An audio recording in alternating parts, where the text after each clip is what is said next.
Chapter 1915. Xie Qingying shuddered at the thought of what had just happened.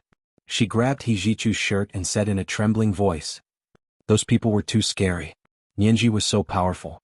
If it weren't for her, I would have been bullied by those people." Fortunately, Gu Nianji had fired a shot at the man at the critical moment and stopped them from attacking. Otherwise, Xie Qingying couldn't imagine what would have happened next. Hijichu paused and quickly looked at Xie Qingying. "It's good that you're okay. What about Nianji? Where did she go?" Xie Qingying closed her eyes. She was taken away. She had just jumped down from the light slot in the ceiling when another group of people rushed in. These people were even scarier than the 5 men from before. Xie Qingying touched her bandaged shoulder and grimaced in pain. Hijichu pushed her away. "Hurry up and get the bullet out of your shoulder. Take care." He then strode out of the ward. Xie Qingying looked at Hijichu with disappointment. Her lips parted and she wanted to stop him, but when she thought of Gu Nianji who had been taken away, she didn't say anything. Gu Nianji was in danger now and she still owed her for saving her life. Slowly leaning back on the bed, Xie Qingying closed her eyes. The scene just now slowly replayed in her mind, and she began to ponder some details that she hadn't noticed before. Those people had said they were here to capture Gu Nianji, and the people who had rushed in later had taken Gu Nianji away. Didn't this mean that she, Xie Qingying, was the one who had been caught in the crossfire? But what good did Gu Nianji have to make those people target her? From Xie Qingying's point of view, Gu Nianji was very capable, but she was like fire and water with the Qin family. After breaking off the engagement with Hijichu, Gu Nianji was just a normal person. What did such a person have that was worth it for them to scheme and spend so much effort? Was there a secret about Gu Nianji that she didn't know? Xie Qingying's intuition as a media person told her that there was big news here, but when she thought of what Gu Nianji had done for her, she suppressed her thoughts. She had to distinguish between kindness and hatred. She wasn't someone without a bottom line. Gu Nianji's head hit something that looked like a piece of metal with a thud. She hissed in pain and opened her eyes. She was still swaying. Her hands were tied behind her, so her center of gravity was unstable and she kept swaying. She blinked her eyes and gradually came back to her senses. She finally understood her situation. It seemed like she was in a caravan. The car was moving very fast and the ground was bumpy. She was tied up and thrown to the ground and her head hit the fender of the car. Just as he was deep in thought, a thud sounded, and his head was struck once more. Her face darkened. These people were already tied up. Why didn't they let her stay in a place further away from the bumper of the car? Was it fun to make her hit the wall? The sound of her head hitting the car attracted the attention of the people in front. A man walked in her direction, grabbed her arm without saying a word, and pulled her up to sit in the back seat of the car. In the dimly lit car, the streetlights outside the car flashed and shone on Gu Nianji's fair and beautiful face. It was like a layer of gentle light. The man swallowed involuntarily and reached out to Gu Nianji's chest, wanting to tug at her clothes. Gu Nianji was even more speechless. Weren't these people kidnapping her because of her perfect genes? Shouldn't they be putting her on a pedestal? They even wanted to violate her? They must be out of their minds. Gu Nianji sneered and shouted, "Stop! If you want a woman, where can't you find one? If you insist on making life difficult for me, I don't believe that your sugar daddy didn't order you to take me away unscathed. If you dare hurt me, let's see if your sugar daddy will pay you or not." The man's hand froze. That was what their employer had said. How did this woman know? Just as he was hesitating, another man walked over. Seeing the two of them in a stalemate, he slapped the back of the man's head and said in a low voice, "Get out. If you touch her again, I'll kill you. The boss told me to take her away unscathed or I won't get paid." The man immediately sobered up and quickly said, "Boss, I was just scaring her. This girl is too hot. We can't touch her, but she can at least let us have a look. Her figure is really good." Gu Nianji glanced at the boss who had just walked in. He looked to be in his 30s and wasn't very tall. At most 1.74 meters. He couldn't be taller. He wasn't burly either. He was thinner than the man she had just scolded, but he had an aura that couldn't be ignored. He also looked very ordinary, and the color of his eyes seemed to be a little pale. It was very dark in the car, so Gu Nianji could only use the lights outside to size up the boss. The man quietly let her size up and leaned over to untie the rope binding her hands. Gu Nianji was just about to thank him when the man turned around and took a pair of plastic handcuffs to handcuff her. "Gu Nianji, I don't know if I should say it." Okay, she had misunderstood. This was a kidnapper who was more clear-headed, but he was still a kidnapper. Was it possible to convince them to let her go? But even if it was impossible, she had to try. Gu Nianji pursed her lips and asked quietly, "Who asked you to kidnap me? How much did he pay you?" "Ha, who asked us to kidnap you? What do you care?" The kidnapper who had wanted to violate Gu Nianji earlier sneered. "Besides, he gave you this amount?" He gestured with his hands. "Can you afford tens of millions of US dollars? No matter how much he gave you, I'll double it," Gu Nianji said calmly. "If you don't believe me, give me a call. I'll immediately get someone to transfer half of the money to your bank account." The man was stunned again. "Are you really that rich? What do you think? Otherwise, why would that person ask you to kidnap me? People die for money and birds die for food." Gu Nianji's tongue was like a lotus flower. She used her skills in court and continued to bluff. "Look, I have so much money.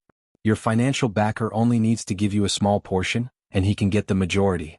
Aren't you guys stupid? You're the ones who put in the effort and killed people, but you can only get the soup and watch him eat the meat." Gu Nianji continued, "I promise I won't call the police. Even if the police do, they'll only arrest the person behind you, not you. I'll treat it as making friends, and the money will be used to hire bodyguards. How about that? Is it really that good?" The kidnapper was a little tempted. It was indeed as Gu Nianji had said. They had only come out to do this case for money. The other party had promised them such a large sum of money. As long as they left the country, they would immediately be able to start a new life. However, they still had a case, so they probably wouldn't be able to return to the country in the future. "How about it, boss, is it?" The boss was more simple-minded than the kidnapper. He shook his head expressionlessly. "We've already signed a contract. We can't go back on our words in the underworld. It's her business that she has money. Do you really think she'll double it?" The man glanced at Gu Nianji. "Don't be fooled by her." After a pause he added, "Lawyers are the best at lying." Gu Nianji was speechless. She chuckled. "Boss is indeed the boss.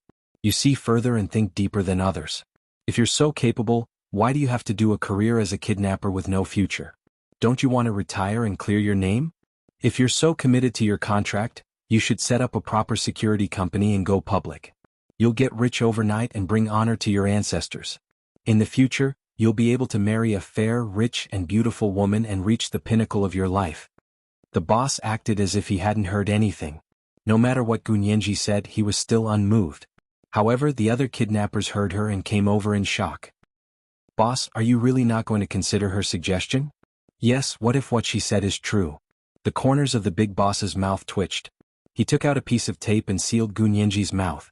He warned her indifferently, "You'd better behave yourself. I won't hold back if you try to incite my subordinates again." Gu Nianji glared at him hatefully. He said it as if he was being polite. She really wanted to throw the handcuffs on her hands at his face. In the midst of the stalemate, the car suddenly screeched to a halt. Gu Nianji fell from the seat.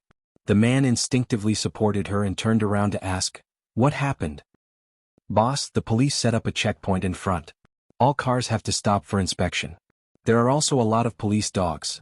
This was the third update of the day, Chapter 1904, Moment of Crisis, 3. The second update of the 100,000 Chidian coins awarded to the leader of the alliance, I Am Master Rashi, in April had arrived. It was the last day of August. Everyone should quickly cast your monthly votes. The first and second updates had already been updated in the morning. The two updates were combined into one. Moi, everyone, little angels. Chapter 1916. Checkpoint.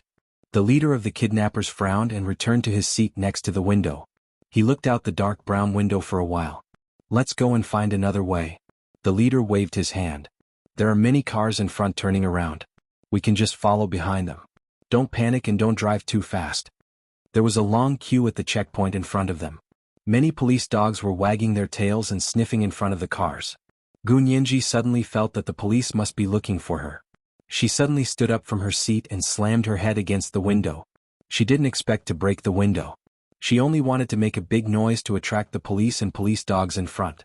However, the leader of the kidnappers sitting next to her was shockingly fast. Before Gu Nianji could reach the edge of the window, she had already been pulled back by the man. His grip was so strong that Gu Nianji's shoulder was almost dislocated. Gu Nianji fell back into her seat involuntarily and watched as the man put a very deep hood on her head.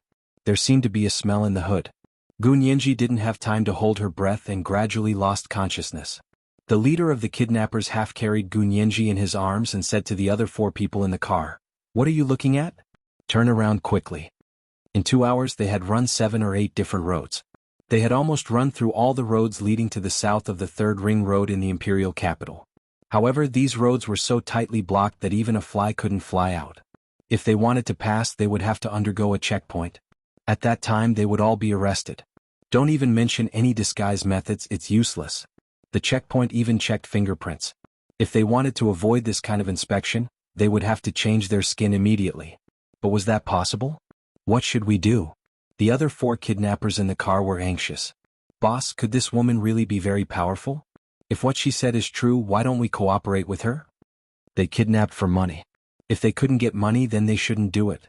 The leader of the kidnappers snorted and looked at them. If any of you want to change your mind, raise your right hand. In the end, the 4 people thought for a while. Only the kidnapper who had tried to violate Gunyenji raised his right hand. You want to cooperate with her? The leader of the kidnappers looked him up and down and said harshly, "How can I have such a stupid subordinate like you? You've offended her the most, yet you still want to cooperate with her and ask her for money? Did the thing in your crotch grow in the wrong place? Did it grow on your head?" Boss, you can't say that. The kidnapper was anxious. Look outside. There were cops everywhere. Since I can't escape, I might as well. Bang. A muffled gunshot rang out. The leader of the kidnappers had unknowingly produced a small silvery white pistol in his hand. The shot hit the kidnapper's forehead. The force of the bullet was just right. It did not fly out from the back of the head, so there was no scene of brain matter bursting out. The other 3 kidnappers were stunned. The leader of the kidnappers blew on the muzzle and said lightly, "Throw him into the moat over there. Then come up and we'll head north." The other 3 kidnappers were completely subdued by the man's attitude. They didn't dare to have any other thoughts and obediently dragged the dead kidnapper out of the car. They used his clothes to wrap his head so that not even a trace of blood could be seen. It was the darkest time before dawn. The street lamps here happened to be broken, and it was also a surveillance blind spot. It was pitch black here. The kidnappers threw the dead kidnapper into the moat not far away and obediently returned to the car. "Boss, where are we going?" "Wait a minute, I'll call the boss." As the kidnapper spoke, he took out his phone and got out of the car. He found a more secluded place and dialed the number on the other side. He briefly explained the situation, and the person on the other side seemed to be speechless. After a moment of silence, he said, "Where are you now?" "Boss, please forgive me for not being able to say. This phone call is not very safe. If someone were to eavesdrop, all our efforts would be wasted." The person on the other side wasn't angry at the kidnapper's words at all. Instead, he said emotionally, "Sir, you really are someone who does great things. Those 5 bastards from before deserve to die. They were just scapegoats to divert attention. Okay, you guys rest first. I'll call you at dawn tomorrow." The person coughed a few times on the phone. "Okay, tomorrow morning at 8 o'clock. If I don't hear from you, I'll make my own decision." The kidnapper sounded like someone who was used to giving orders. The boss who answered the phone was also very respectful to him. After all, he was the leader of the foreign mercenaries that the boss had spent an astronomical sum of money to hire. He had once been able to launch a coup in a Middle Eastern country by himself and decide on the royal family's successor. Lu Jin had been feeling uneasy at the Lu Corporation's press conference. He didn't even hear what Lu Yuan was saying to the reporters. Anyway, he didn't have to worry about this. Lu Yuan alone was enough to deal with it. However, as the largest shareholder of the Lu Corporation, he had to be present at a time like this, even if he didn't say a word. There were especially many people at today's press conference, and the reporters' questions were endless. Even though Lu Yuan was good at dealing with this kind of situation, he was still a little tired of being asked. Under normal circumstances, the press conference would only last half an hour, but it lasted for a full 3 hours. In the end, Lu Jin couldn't take it anymore. He grabbed the microphone and said, "That's all for today. You've spent 3 hours asking all these questions today. They're all nonsense and a complete waste of our time. If the shareholders listen to the fake news you made up, will you compensate them if they lose all their money?" All the reporters were stunned when he said this. No one had ever said that to them. However, before the reporters could retaliate, the internet had already started to make a ruckus.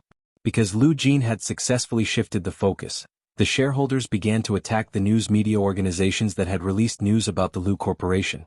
Lu Jin's words, "If the shareholders listen to the fake news you made up, will you compensate them if they lose all their money?" aroused the shareholders' common hatred for the enemy. They no longer besieged the official account of the Lu Corporation. Instead, they went to tear apart the news media. Lu Yuan and Lu Jin finally left the press conference. By the time they came out of the hotel where the press conference was held, it was almost midnight. Lu Jin quickly said, "We've been delayed for so long. I wonder if Nianji is starving." He took out his phone and immediately dialed Gu Nianji's number, but it rang for a long time. Lu Jin's heart skipped a beat. He immediately looked at Gu Nianji's location and found that she wasn't at Xie Qingying's company or at home, but at a police station. Lu Jin was terrified. He immediately said to Lu Yuan, "Boss Lu, quickly call Nianji. She seems to be in trouble." "What trouble?" "Her location shows that she's at the police station." Lu Yuan was stunned. "Are you sure?" He immediately took out his phone and dialed Gu Nianji's number. This time it didn't ring for long before someone picked up, but he didn't hear the person on the other end. Lu Yuan knew that something was wrong and asked cautiously, "May I ask if this is Lawyer Gu?" "I'm Lu Yuan. My company is a client of your law firm. I have some legal questions that I would like to ask you." Lu Jin looked at Lu Yuan dumbfounded. He didn't know what kind of show he was playing. The person who answered the phone said, "Mr. Lu? I'm not Lawyer Gu Nianji. Lawyer Gu Nianji is in some trouble. She's missing. We're the police station. We received a call tonight and went to Clear Shadow Media Company. We found her bag and phone at the scene." "Missing? Are you sure?" Lu Yuan was also a little anxious. "She doesn't have any relatives here. I'm her client and also her friend. Can I come to the police station to take a look at her things?" "Okay."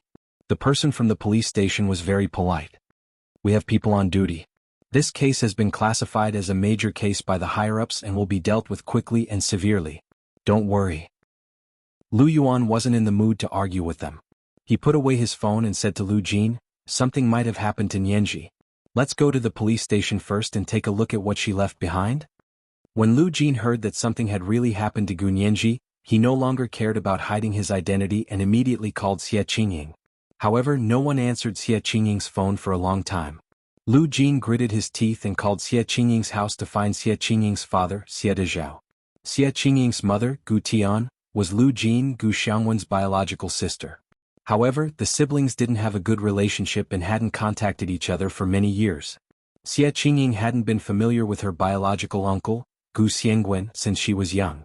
Later, when Gu Xiangwen was wanted for murder, Xie Qingying was even more ashamed to mention her uncle, who was suspected of murder, to others. However, Lu Jin still remembered Xie Qingying's phone number clearly. Even if they had changed their number, it would be easy for him to find it. "Xie Dezhao, where's your daughter?" Lu Jin asked impolitely as soon as the call connected. Xie Dezhao had just returned from the hospital. He packed his things and was about to go back to bed. His daughter, Xie Qingying, had been shot today and had just finished surgery to remove the bullet fragments from her shoulder. He was already very nervous and sad. When he heard this rude call, the usually gentle and polite Xie Dezhao was also angry. He said, "Who are you? Why are you looking for my daughter?" "Your daughter called Nianji to her company today. Now that Nianji is missing, is your daughter missing?" Lu Jin asked directly. "If she's not missing, ask her to hand over Nianji. Otherwise, I'll make her new media company close down tomorrow." Lu Jin threatened aggressively. Lu Yuan couldn't take it anymore and said, "I'll go to the police station to take a look at what Nianji left behind. You can do as you please." However, after getting into the car, he still stuck his head out of the window and reminded Lu Jin, "You have to be careful not to expose yourself. If something really happens to Nianji, she needs you to save her, so you can't put yourself in danger." Lu Yuan's words finally calmed Lu Jin, who was almost hot-headed. He had been so anxious that he had almost said, "My daughter," a few times, but luckily he had held it in. "Okay, I know. I'll be careful," Lu Jin said. He didn't want to waste any more time with Xie Dezhao. He hacked into his phone and obtained all the text messages Xie Dezhao had received today. He also knew that Xie Qingying had been shot and had been sent to the hospital. She had just finished surgery. He even had the name and address of the hospital. Without another word, Lu Jin asked the driver to take him to the hospital to see Xie Qingying. This was the first update of the day, Chapter 1905, Moment of Crisis 4.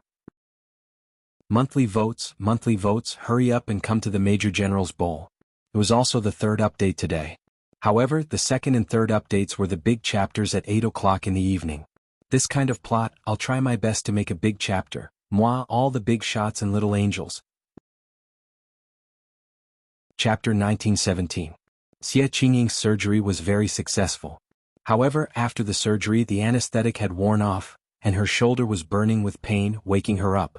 The doctor also gave her a prescription for painkillers to make her feel better. Lying on the hospital bed, Xie Qingying, who had been excited all day, finally felt sleepy and wanted to sleep under the effect of the powerful painkillers. At this time, the door of her ward was pushed open, and a tall, thin figure quickly rushed to the side of her bed. Xie Qingying's eyelashes fluttered, and her heart tightened. She thought that the kidnappers would not let her go and had come to the hospital again. However, when he opened his eyes, he saw a tall, unprepossessing middle-aged man. He looked a little familiar. Xie Qingying blinked and quickly remembered that this was Lu Jin, the major shareholder of the Lu Corporation. This person's looks were average and he didn't speak much. He was a very low-key person. Why is he here? Xie Qingying tried her best to sit up from the hospital bed. Before she could say anything, Lu Jin had already asked, "You invited Gu Nianji to your company and then she was kidnapped. How could you still be sleeping here? Doesn't your conscience hurt?" Xie Qingying, where did this lunatic come from? Xie Qingying's expression changed. She had thought that he was here to check on her injuries, but it turned out that he was here to help Gu Nianji? Xie Qingying suppressed her anger and frowned slightly. "Mr. Lu, how can you say that? I'm also very upset that Nianji is missing. But I can't do anything about it. Chasing the thief is the police's job and I'm injured. I can't do it even if I want to." Lu Jin's gaze lingered on the bandage on Xie Qingying's shoulder for a moment. He snorted softly. "You're not dead. Hurry up and tell me what happened to Gu Nianji. How did she disappear? You better tell me everything clearly without missing a single word, or else I'll teach you a lesson. Do you believe that I'll get rid of all the fans that you've gained recently?" Xie Qingying was so angry at Lu Jin's words that she coughed violently. "What's your relationship with Nianji? Do you need to care about her?" Xie Qingying covered her chest and said coldly, "I've already told the police what I need to say. I have no obligation to repeat myself. Please leave, I want to rest." "Why do you care what my relationship with Gu Nianji is?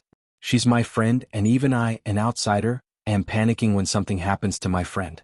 How can you be so calm and distinguish between a police officer and an outsider? I suspect that you conspired with someone to kidnap Gu Nianji." Lu Jin saw that Xie Qingying was unwilling to tell him the truth, so he was also angry. He scolded Xie Qingying. Xie Qingying was also angry. Ignoring the pain from the wound on her shoulder, she shouted, "I conspired with someone? I conspired with someone and was almost violated. I conspired with someone and got shot. Mr. Lu, can you use your brain before you speak? Haven't I thought about it?" Lu Jin clenched his fists. He was so anxious that he was about to die. "Do you know the trick of injuring yourself to gain the confidence of others? Were you assaulted? Did you get shot and die? I don't think so.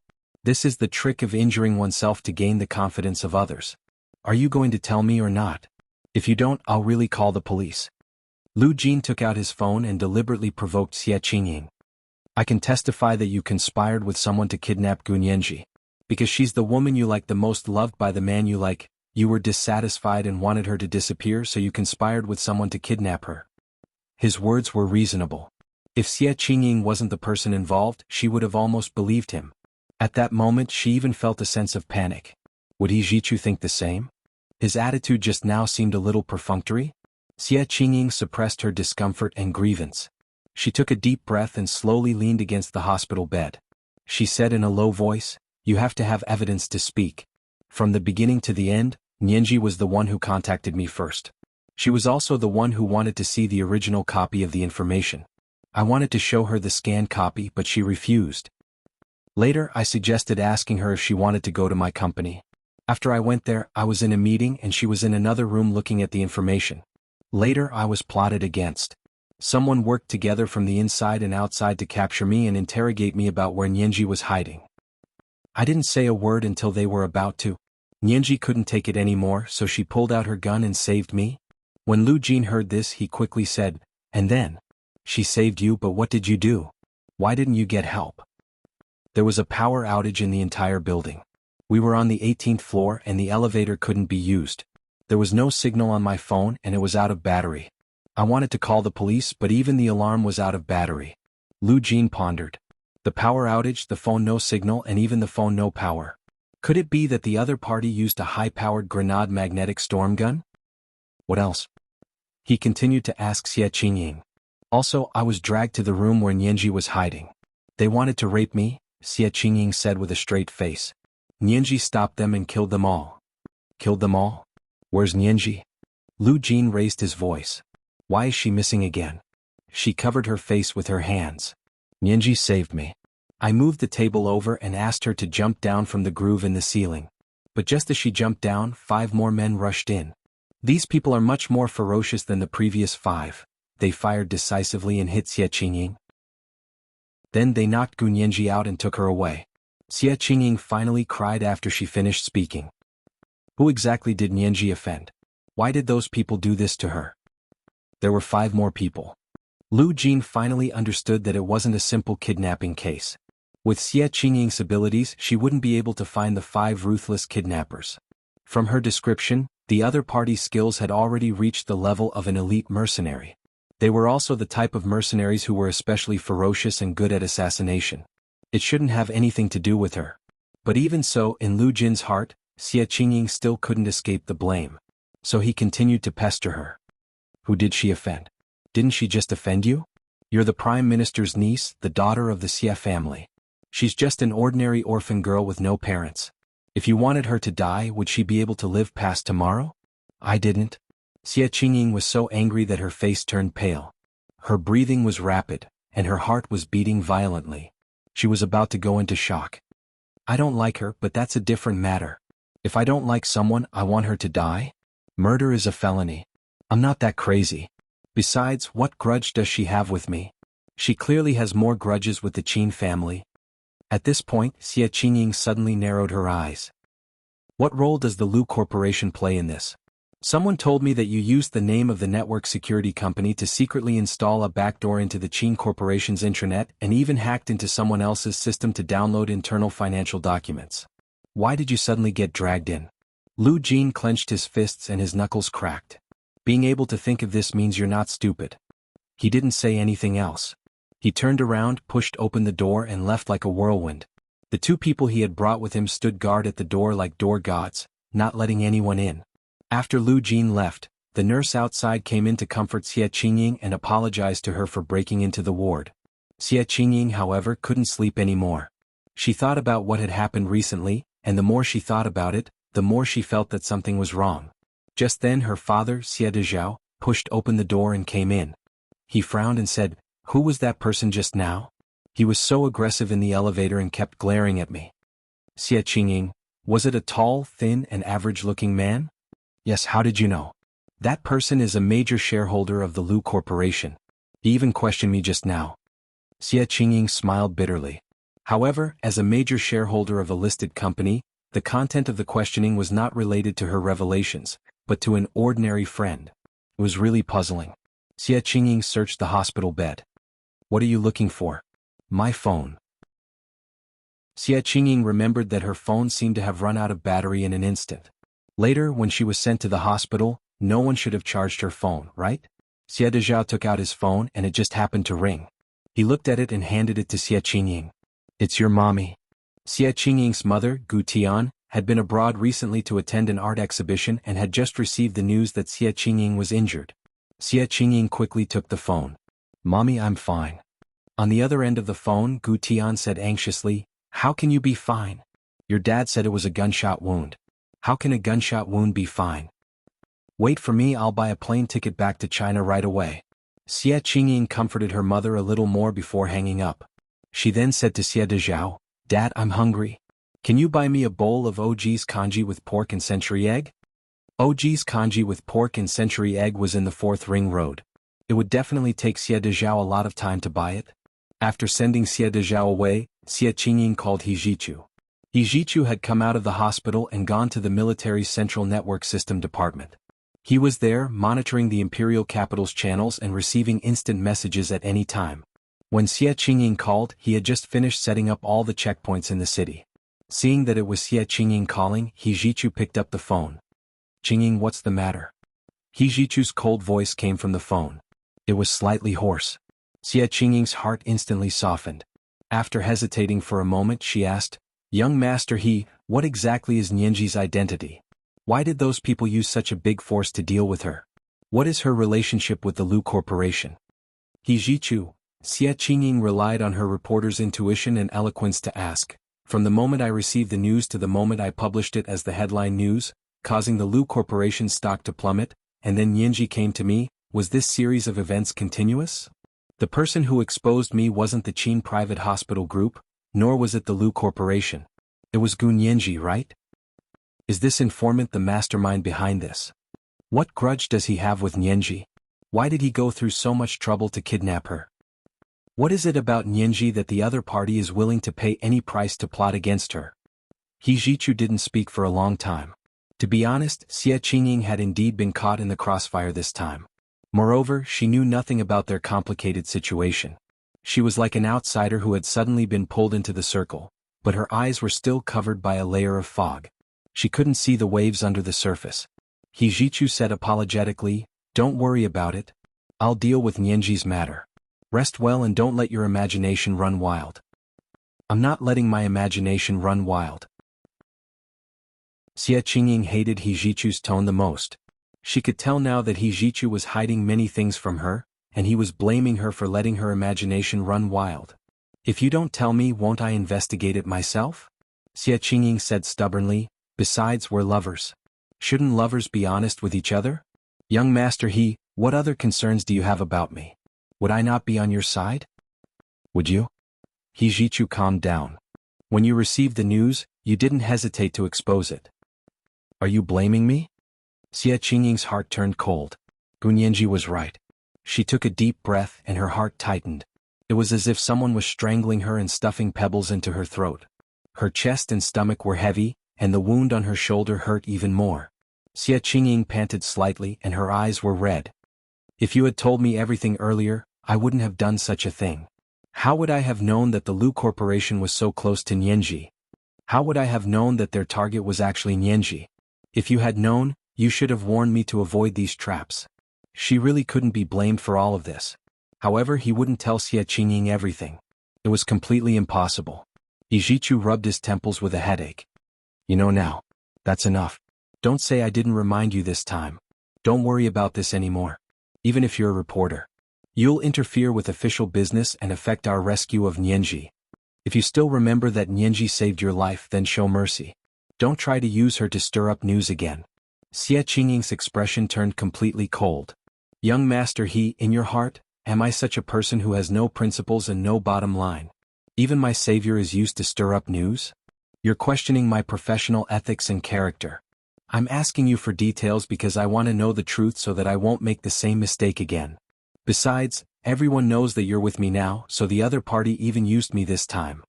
You're still hiding it from me. Do you think I'm a Superman who can see through the ulterior motives and conspiracies behind every incident?" He Zhichu had nothing to say in the face of Xie Qingying's questioning. He looked at his watch. "Qingying, you've already wasted 10 minutes of my time saving Nianji. Can you wait until Nianji returns safely before I answer your questions? During this time, can you promise me that you won't report anything related to Nianji?" Okay. Xie Qingying's mood improved a little when she heard He Zhichu's words. She only needed a simple promise from the person she liked. "I promise you that before Nianji is rescued, I won't report anything related to her.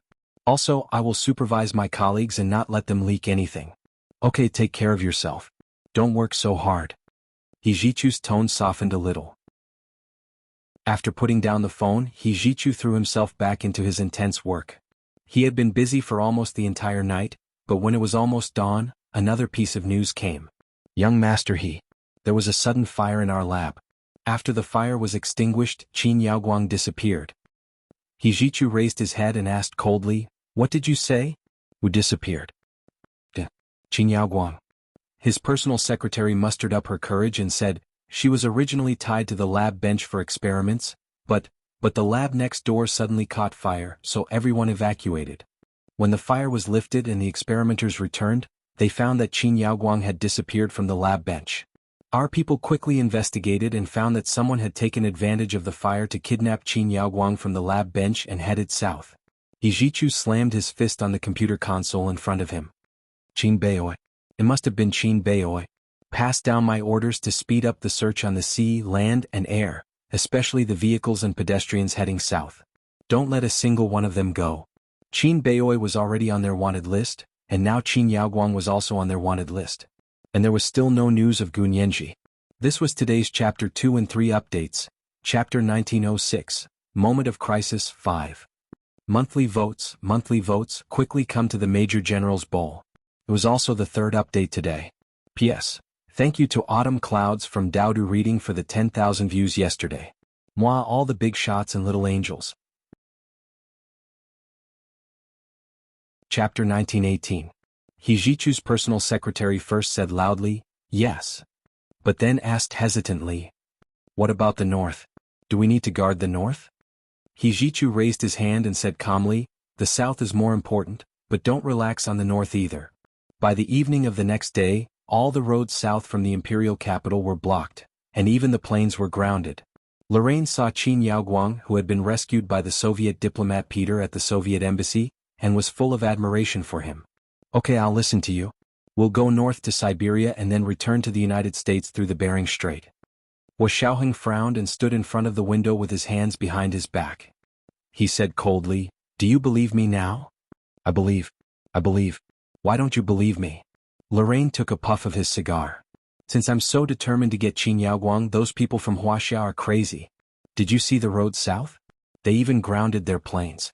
This is crazy. Hua Xiaoheng turned around, his eyes bloodshot. That was just bait we threw out. As long as they believe us, it means we've succeeded. He raised his wrist and looked at his watch. There's no time to lose. Our embassy car will leave at 8 o'clock tonight and head north. As long as we can leave the imperial capital, we'll be halfway to success. Lorraine laughed loudly. No problem. I'll take my own car and leave first. I'll wait for you in Siberia. We'll see you there. Hua Xiaoheng raised his hand and said politely, where's Qin Beiyoi? He hasn't contacted you yet? According to our agreement, if I get Qin Yaoguang, you have to take Qin Beiyoi with you. This old man is very smart. Lorraine sneered. Mr. Peter, you were right. He doesn't fully believe me. He just wants to use my connections to get him an American identity. Qin Beiyoi is so rich, but he didn't get an American green card in advance? Hua Xiaoheng asked in surprise. No. Lorraine shrugged. His company is in Huaxia. What's the use of getting a green card? He can't live in the United States for most of the year. Unless he gets a citizenship, but if he does, he'll become a foreigner. China does not allow foreigners to set up hospitals. Hua Xiaoheng smiled. That's why he still doesn't have permanent resident status. Yes, so no matter which way he goes, he'll find me in America, Lorraine said proudly. Then we'll meet in Siberia. Hua Xiaoheng nodded. Qin Bei is also determined to get his daughter, Qin Yaoguang. Please don't let your guard down, Mr. Lorraine. Of course I know that. Lorraine had actually been stood up by Qin Bei this time and had lost face in front of Hua Xiaoheng. After he left, Hua Xiaoheng called Hijichu. Young Master He, what happened to Nianji? Haven't your men been following her? This is your territory. Hua Xiaoheng's voice was a little suppressed as he asked unhappily. Hijichu said expressionlessly, my people are setting up checkpoints everywhere. Don't you watch the news? Hua Xiaoheng put down his phone and opened the social media site. Sure enough, news about the inspection point flooded the screen. What's the use of setting up a checkpoint now? If your people were useful, they wouldn't have lost her at the first sign of trouble. The two of them argued for a while before Hua Xiaoheng said to Hijichu, you'd better send more people to look for her. If you still can't find her, you'll have to commit suicide to atone for your crime. Hijichu sneered. Why don't you go look for her? Everyone knows what you're capable of, Mr. Peter. Although this is my territory, you, Mr. Peter, are in my territory as if you're in no one's land. Hua Xiaoheng? He was silent for a moment. I have something urgent to attend to right now, so I can't spare the time for the time being. Nianji's whereabouts are up to you. Ha ha. Peter, oh Peter, that's all you can do to Nianji. Hijichu suddenly laughed arrogantly. The person who was listening to the phone almost thought that he was deaf and had misheard. Hua Xiaoheng had already hung up and didn't continue. However, just as he hung up on Hijichu, Lu Jin and Lu Yuan called at almost the same time. Hua Xiaoheng thought about it for a second and answered Lu Jin's call first. Uncle Lu. Hua Xiaoheng, what are you doing? Do you know that Nianji is missing? Lu Jin roared. Hua Xiaoheng nodded expressionlessly. I just called Hijichu and urged him to send someone to investigate. Of course he has to investigate, but what about you? Don't tell me you're just going to wash your hands of it. Lu Jin was anxious and stomped his feet as he held the phone. I still have something to do here, so I can't leave for the time being, Hua Xiaoheng said hesitantly. He held the window frame with one hand and almost made a handprint on it. Lu Jin was so angry that he blurted out, "You have something to do. What can be more important than Nianji?"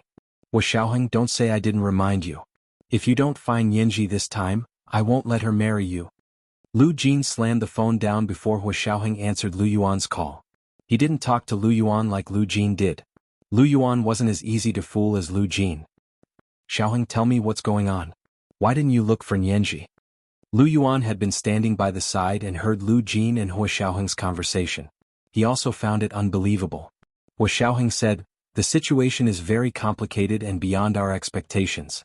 However, I've already sent people out. I hope we can find Nianji in time. Don't tell Uncle Lu." Lu Yuan breathed a sigh of relief. "Okay, got it. Do you need us to do anything?" "You'd better get to the bottom of the Lu Corporation as soon as possible. Otherwise you'll be too passive," Hua Xiaoheng said implicitly. "I've already contacted my mother. She's looking forward to your return." "What?" Lu Yuan was shocked and almost couldn't hold his phone. "What did you say? When did you contact her? Why didn't I know? How did you contact her? Where did the energy come from?" Although Hua Xiaoheng was also very anxious, he still said patiently, "We'll talk about these things in detail when we have time. Hurry up and deal with the Lu Corporation. Although the crisis this time was beyond our expectations, from another perspective, it's an opportunity. As long as we make good use of it, we can get twice the result with half the effort." "Okay, I understand." Lu Yuan remembered that Hua Xiaoheng had just returned to the Soviet Union a while ago and suddenly understood something. Lu Jin saw that Lu Yuan was silent, so he immediately leaned over and asked nervously, "What did Hua Xiaoheng say? Did he look for Nianji?" "He has his plan. Don't worry, don't cause trouble for him." Lu Yuan could only comfort him like this. "Also, why don't we sort out the Lu Corporation first?" Lu Jin's face darkened as he glared at Lu Yuan. "What's his plan? Don't play dumb with me." Lu Yuan had promised Hua Xiaoheng that he couldn't tell Lu Jin about this. He was worried that he would act impulsively and really do something that would affect Hua Xiaoheng's plan. If Lu Jin went crazy, no one knew what earth-shattering things he would do. However, Hua Xiaoheng didn't say what his plan was. He only said that the situation was very complicated and beyond their expectations. Lu Yuan thought about it and revealed, "Xiaoheng and the others originally had their own plans, but I heard that something exceeded their expectations. I'm guessing that Nianji's disappearance wasn't part of their plan." "They're all a bunch of trash." Lu Jin rolled his eyes. "They're usually so arrogant, but they can't even protect a little girl." Lu Yuan didn't say anything and just looked at him quietly. Lu Jin raked his hair in frustration and said angrily, "Don't look at me. I'm also one of those trash. So what if I'm powerful? I'm still being led by the nose by that old fart Qin Bei." Lu Yuan was slightly taken aback. "You mean Qin Bei ordered it? Who else could it be?" Lu Jin paced around the room. "When you said that Hua Xiaoheng had a plan, but the situation exceeded his expectations, I understood. Hasn't he been planning to deal with Qin Bei and Lorraine? That old fart, Qin Bei, must have used Lorraine and Hua Xiaoheng to confuse them and then took the opportunity to kidnap Nianji." Lu Yuan said calmly, "If that's the case, then Qin Bei has also made a move against us. Why do you think the matter of the Lu Corporation and the Qin Corporation's private group was suddenly exposed? Otherwise, why would they have been trapped at the press conference and allowed those people to kidnap Gu Nianji? Haha, that old fart Qin Bei really thinks he can fight me." Lu Jin's face revealed an extremely surly expression, just like that time when he had decided to send Gu Nianji to the other world and resolutely died. Lu Yuan immediately grabbed his arm and said seriously, "Look, now do you understand why Xiaoheng told me not to tell you? It's all my fault. If I say one more word, you might disrupt their plan." *CK your plan. I just want my daughter to come back safely." Lu Jin roared and pushed Lu Yuan away. His eyes were red. "Nianji isn't your daughter. It's easy for you to say that. Do you know how much hardship she suffered since she was young? Do you know what kind of bad luck she might suffer if she was kidnapped?" Lu Jin's hands trembled as he pointed at Lu Yuan and scolded, "I was impulsive. I can't control your ambitions. But as long as you give me a clue, I can find her as soon as possible. The earlier we find her, the less torture she'll suffer. I beg you. As a father, I beg you." When Lu Jin said this, Lu Yuan had yet to hang up the phone with Hua Xiaoheng. Hua Xiaoheng, who was on the other end of the phone, heard Lu Jin's words clearly. At that moment, his internal organs were burning, and he was under immense pressure. His dry lips opened and closed several times. In the end, he said to Lu Yuan, "President Lu, if Uncle Lu really wants to look for her, I can send him a message, but I hope he won't alert the enemy." Lu Jin snatched Lu Yuan's phone away and said loudly to Hua Xiaoheng, "What exactly do you want to do? You'd better tell me quickly." Hua Xiaoheng pursed his lips. "We just got news that the car holding Nianji hostage is heading north. It might be heading out of the country to Siberia. If you're worried, you can follow that car, but if they find out, I won't be able to save the two of them." This was the first update of the day, Chapter 1907, Moment of Crisis 6. Monthly votes come to the Major General's Bowl. It was also the third update today. The second and third update was also the big chapter at 8 o'clock in the evening. Moi little angels. Chapter 1919. Why are we going to Siberia? Isn't that in the Soviet Union? Lu Jin exclaimed, but he quickly came back to his senses. Okay, I'll go. I won't let them find out. Hua Xiaoheng rubbed his temples with a headache and continued to remind him, if you find any traces of them, don't alert them. The leader of the kidnappers is an elite mercenary. They kill without batting an eye and are ruthless people who can give up their lives at any time to complete their mission. Lu Jin's heart shrank into a ball. Who had put Gu Nianji in such a dangerous place? He thought about it for a while. He had already blamed all the people he should blame, but He Qingjian was left out. So he said unhappily, "This is Huaxia He Qingjian's territory. How could he let such people sneak in? Isn't he afraid that these people's target is him?" Hua Xiaoheng didn't continue the topic. "I'm very busy. Don't contact me until we reach Siberia." He hung up the phone after saying that. He knew that by doing this he would definitely offend Lu Jin, his father-in-law, but he had no other choice. Qin Bei's forces were too well hidden. He had been operating for too long and he was too cunning. It was impossible to uproot him in a short period of time. If he had just escaped quietly, they really wouldn't have been able to do anything to him. Fortunately, Qin Bei had been planning for so long, so of course he wouldn't be willing to suffer a crushing defeat. He was always preparing for a comeback, so he would never give up on Qin Yaoguang, which was why he had given them an opportunity. To be honest, they hadn't expected Qin Bei to be so greedy and conceited. Not only did he want Qin Yaoguang, but he also wanted Gu Nianji. It had only frightened Gu Nianji. Fortunately, Hua Xiaoheng and He Zhichu were both in this line of work. They were used to adapting to the situation and controlling the situation in time so it didn't get out of hand. Gu Nianji woke up leisurely in the car. The sun had already risen. Another night had passed, she thought to herself. Looking at the scenery outside the car window, her heart sank. Had they already left the imperial capital? How long had she slept? Outside was no longer a bustling city with tall buildings. Instead, it was a green field and a low bungalow. She watched silently until the sun rose. Based on the direction of the sunlight, she confirmed that they were heading north. Where were they going? She looked at it for a moment, and a large piece of bread was suddenly placed in front of her. Dalaba breakfast. Gu Nianji turned around and shifted her gaze from the huge piece of bread to the face of the person who spoke. It was the leader of the kidnappers. Her heart thumped. Liba means bread in Russian. Of course it was a big piece of bread. What did this person mean by calling bread de lai ba in China? Gu Nianji narrowed her eyes and assumed an arrogant posture. She lifted her chin and said coldly, "I want milk and steamed dumplings. This bread is dry and hard. I can't eat it." "If you can't eat, then go hungry." The man had no intention of giving her special treatment. He retracted his hand and began to eat by himself. Gu Nianji glared at him fiercely and quickly glanced at the car. It was a modified SUV that was bigger than a normal SUV. Two kidnappers were sitting in the front row. One was driving and the other was sitting next to him with his head tilted on the car seat. He was probably still sleeping. There was only one person in the last row. He was lying across the seat with his feet almost touching the window. He was also sleeping. She and the leader of the kidnappers were sitting in the middle row, one on the left and the other on the right. She breathed a sigh of relief. Fortunately, he wasn't sitting next to her. It was good to keep a distance. She had no appetite at all and was in a bad mood. Coupled with the fact that she had been knocked unconscious twice, her head hurt badly, and her expression was ugly. The leader of the kidnappers sitting on the right finished the dalaba in his hand in a few bites. He took out a bottle of mineral water and took a sip. Gu Nianji licked her lips. She was thirsty. She didn't have to eat, but she couldn't not drink water. After a moment of silence, Gu Nianji asked, What about the last one of you? Wasn't there 5 of us?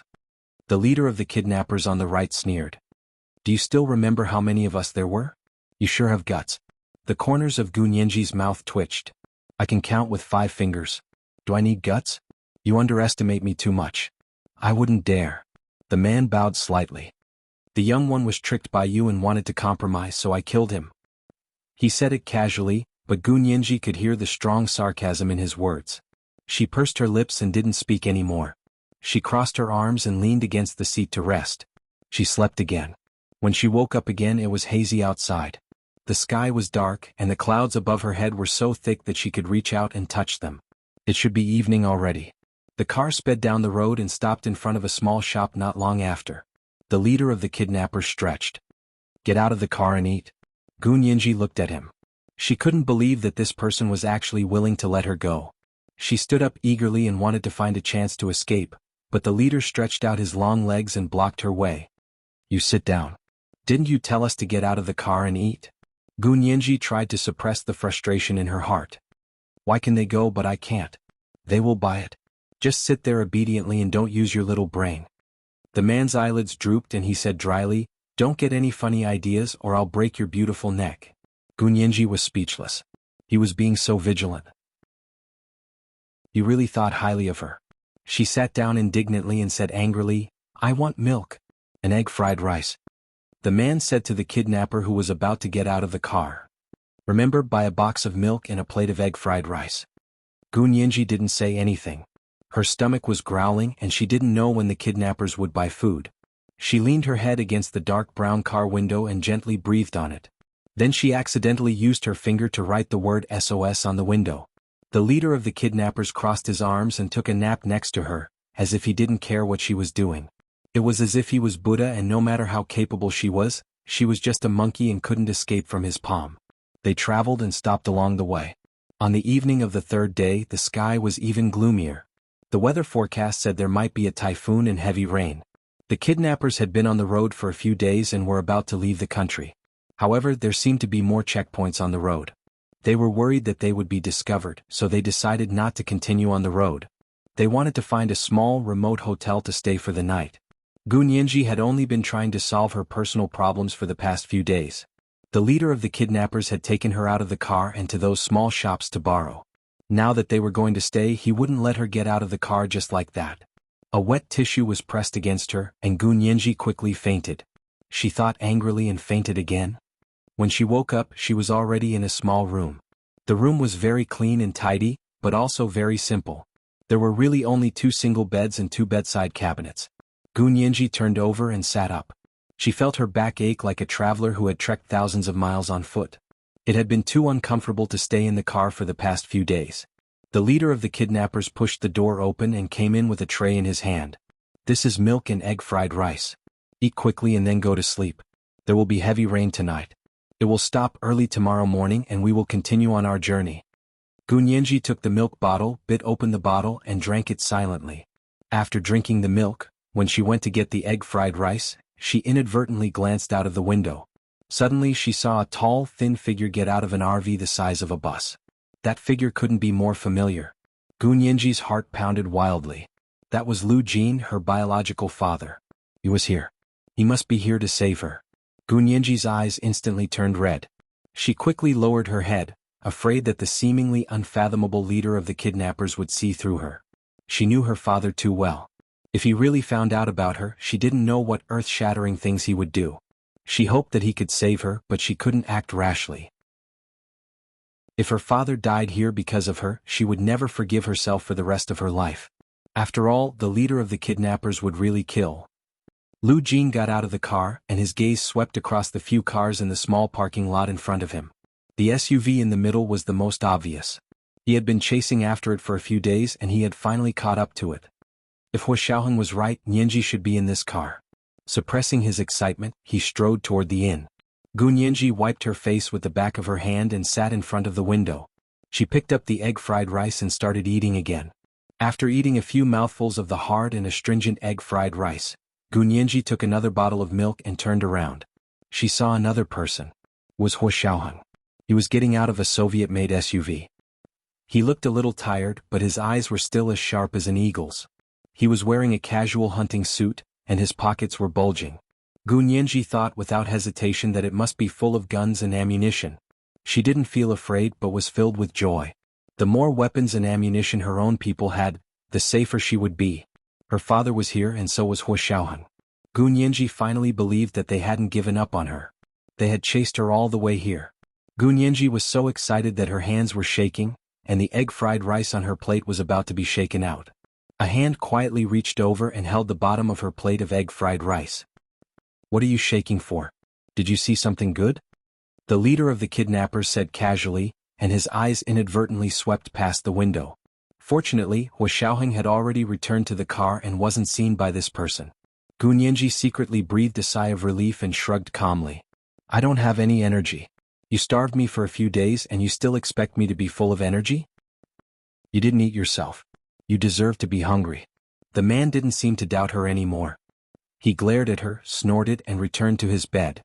He held his phone with both hands and began to play games. Gu Nianji watched him play games for a few days. A real sharpshooter playing PUBG, and torturing all the players big and small, to the point where they all ran away when they saw him. Was amazing. Gu Nianji sometimes couldn't help but want this person to play with her. He was really amazing. If he and Huo Xiaoheng were to be compared, she didn't know who would be better in this game. Gu Nianji's imagination ran wild, and even her appetite was much better. This time she slowly finished the big plate of egg fried rice. The leader of the kidnappers took the tray out of the room and bumped into a tall, thin man at the door. Before he could flare up, the man quickly apologized. I'm sorry, I didn't see you. I'm very nearsighted, so I couldn't find my glasses. I didn't see you."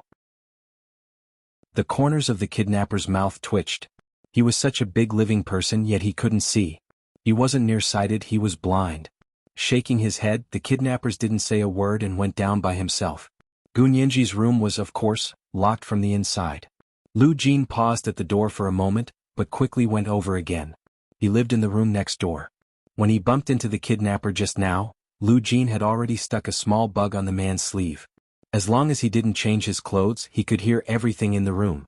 Of course, it didn't matter even if the man changed his clothes. After all, the bug was easy for him to make. The miniature battery the size of a fingertip was as useless as a piece of scrap plastic when it was used up. Lu Jin went to his room and stood at the window to look at the car from the Soviet embassy. He hadn't expected Huo Xiaoheng to have followed him all the way here. However, Huo Xiaoheng seemed to have other things to do. There was still someone in his car and he hadn't come out since. He had just come down for a cigarette and now he was back in the car. Not long after, another big car drove over. Lu Jin could tell at a glance that it was also an RV with a bedroom, kitchen and living room, but it was 1/3 smaller than his. The two big cars almost filled the small parking lot. There was nothing they could do about it because the weather had suddenly changed and the typhoon had actually landed here. None of them had expected it. This year's typhoon was not normal, so they could only take it as it came. Qin Bei didn't get out of the car. He just glanced at the parking lot outside. He first saw the car from the Soviet embassy and he smiled slightly. Lorraine was really capable. She could even bribe the people from the Soviet embassy. With this car, their journey was much smoother. At least at those inspection points, Qin Bei could clearly see that the car drove straight past. After all, diplomacy was no small matter. Who would dare to stop the Soviet ambassador's private car for inspection? He knew that his daughter, Qin Yaoguang, was in this car. He turned his gaze again and saw the modified SUV that Gu Nianji was sitting in, and the smile on his face widened. This car was provided by him. Not only did it have surveillance equipment, but it also had an automatic explosive device. Even if this car was discovered, he would have the chance to detonate the entire car and let everyone inside go to God. The true perfect gene could only be in his hands. If he couldn't control it, no one else in this world deserved to have it. Finally, the RV that was even bigger than his RV caught his attention. How could such a big RV suddenly appear in such a remote and desolate place? This wasn't something that ordinary people could afford. This was today's Chapter 2 and 3 updates. Chapter 1908, Meeting of the Winds, 1. Including rewards and updates, the 50,000 Chidian coins and updates that the president of the League of Momo Moshi gave in April have arrived. Monthly votes, quickly come to the Major General's Bowl. It's also 3 updates today. Moi moi little angels. Chapter 1920. Qin Beoi stared at the big RV in confusion for a while, feeling a little uneasy. He waved his hand to summon his confidant and pointed to the big limousine. Go and see whose car it is. His subordinate glanced at the big RV and also felt that it was a little strange. Boss, please wait a moment. I'll go and take a look. He got out of the car, took out a cigarette and pretended to borrow a light. He went to Lu Jin's big RV and stuck his head out to take a look. There was no one in such a big RV. There seemed to be only one driver. Now that the driver had gotten out of the car, there was no one else in the RV. He looked around and walked into the small hotel. The lady boss of the small hotel was overjoyed today. There had never been many people staying in the hotel, but today most of the rooms had been booked. The man walked over with a cigarette in his mouth and smiled at the lady boss. Lady boss, business is booming. Thanks to you. The lady boss smiled so widely that her eyes could not be seen. Are you also staying here? We still have some rooms here, but the second floor is full. There are only rooms on the first floor. Do you want them? I can give you a discount. I see. The man took out his wallet and shook it. I wanted to ask you, where's the person in the RV just now? Why are you looking for him? The lady boss asked curiously. She remembered the big RV because it was rare to see such a luxurious big RV in a small place like theirs. Well, he parked in the wrong place. Our boss's RV can't be parked, the man said with a smile. So I wanted to ask him to make an exception. The lady boss did not suspect anything. Besides, it was a small hotel in a small place. The people were simple and honest, so there were not that many privacy clauses. She said readily, he lives on the second floor. She was about to say Lu Jin's room number when she suddenly saw Lu Jin coming down from the second floor. She quickly pointed at him and said, Oh look, he's coming down. Can you tell him in person? The man glanced at Lu Jin and saw that he was tall and thin. He looked ordinary and was wearing gray clothes. He looked like a driver and didn't look like a big boss at all. However, he did not dare to be negligent. He knew that there were all kinds of rich people in this world. What if this person just liked to keep a low profile and pretend to be cool? He leaned over and handed over a cigarette. He smiled and said, Hello boss. I'm the driver of that car. He pointed to the door. I wanted to ask if you could move your car. My car can't fit in. Lu Jin saw the car from upstairs. He used his own equipment to detect it and found that the car could actually block electromagnetic signals. Needless to say, this was not a simple car. Lu Jin wasn't sure if Qin Bei was in the car. He didn't want to, nor did he dare to, alert the enemy, so he immediately went downstairs and said to the person who had come to inquire about the news, Okay, no problem. I'm not the boss. This car was bought by our boss. I'll drive it back for him. Drive it back? The man suddenly realized. It's someone else's car? Yes, our boss's family has a mine, Lu Jin said seriously. Do you know that? I know. Qin Bei's subordinates almost burst into laughter. So he's a nouveau riche from the northeast. No wonder he's willing to spend so much money to order such a large limousine. Looking at the direction, he must have bought the car from the imperial capital and was driving it all the way back. The nouveau riche in the northeast had always given people the impression that they were stupid but rich, so the man dispelled his doubts and said a few more compliments before returning to his car. Boss, this car was ordered by a nouveau riche in the northeast who has a mine. The driver is the driver, the man said respectfully to Qin Bei. Qin Bei replied with an "Oh. Did you see the driver? Are you sure?" "I'm sure. That person is obviously a driver and a driver from a small place. He has never seen the world before." The man chuckled. "Boss, you're too cautious. It's better to be safe than sorry. If you know who our opponent is, you can't be too careful." Qin Bei snorted coldly and looked out the window at the sky. "It's almost dark. I heard there's a typhoon tonight, so it's just the right time to make a move." "Yes, boss." The person in the car became serious. "Let's plan again." Qin Bei turned on his computer as he spoke. A high-altitude aerial view of the place appeared on the computer. "It's the Soviet embassy's car. My daughter, Qin Yaoguang, is in the car. We have to get her out when no one is paying attention. There's another person. She's probably not in the car now. She's staying in a hotel. You guys go and get her out. We'll meet here at 9 o'clock and head south together." Qin Bei closed the computer. "Got it? Boss, aren't we heading north? Didn't you say we were going to Siberia?" His subordinate asked curiously. "Why did we suddenly change our route?" "Yes, boss. The search in the south is so tight. Aren't we walking right into a trap if we go south?" Qin Bei narrowed his eyes. "I keep feeling that our journey north is too smooth. There's a problem. Is that so? His subordinates looked at each other and didn't say anything else. The few of them began to divide the work and went out to scout. When the typhoon came and the rain poured down, they would make their move. It was a dark and windy night, and the typhoon and heavy rain could wipe away all traces. However, just as they were waiting to make their move, they suddenly heard the sound of an alarm. Qin Bei's heart skipped a beat, and he hid in the mezzanine of his RV without hesitation. The car's registration information wasn't his name anyway. The owner was someone else. Qin Bei wasn't afraid of the police checking the car, but he was afraid of the police checking the person. He had been hiding from He Qingjian for a long time. He almost thought that he couldn't hide anymore, so he got on Loller's trail and followed him from the Soviet Union to the United States. However, he still didn't trust this trail. He went all the way north, but he hadn't been found. He began to suspect again. He trusted the route from Southeast Asia to the United States that he had opened earlier. If possible, he hoped to get his hands on Qin Yaoguang and Gu Nianji before he left the country and then get rid of Hua Xiaoheng. Qin Bei's subordinates immediately took their positions and pretended to get out of the car to check into a hotel. However, not long after these people got out of the car, several police cars surrounded the small parking lot. Some heavily armed police officers got out of the car and began to check the cars parked there one by one. They didn't dare to search the cars of the Soviet embassy, but they surrounded the two RVs in the parking lot and searched them one by one. Everyone in the car get out. Police search.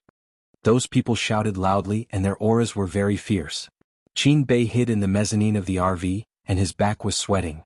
He had just suspected that the other party was deliberately making him go north, but the other party had caught up. It seemed like he had been overthinking. At that moment, Qin Bei decided to go north and follow Loller. If it still didn't work, he would have to rely on the Soviet embassy's car.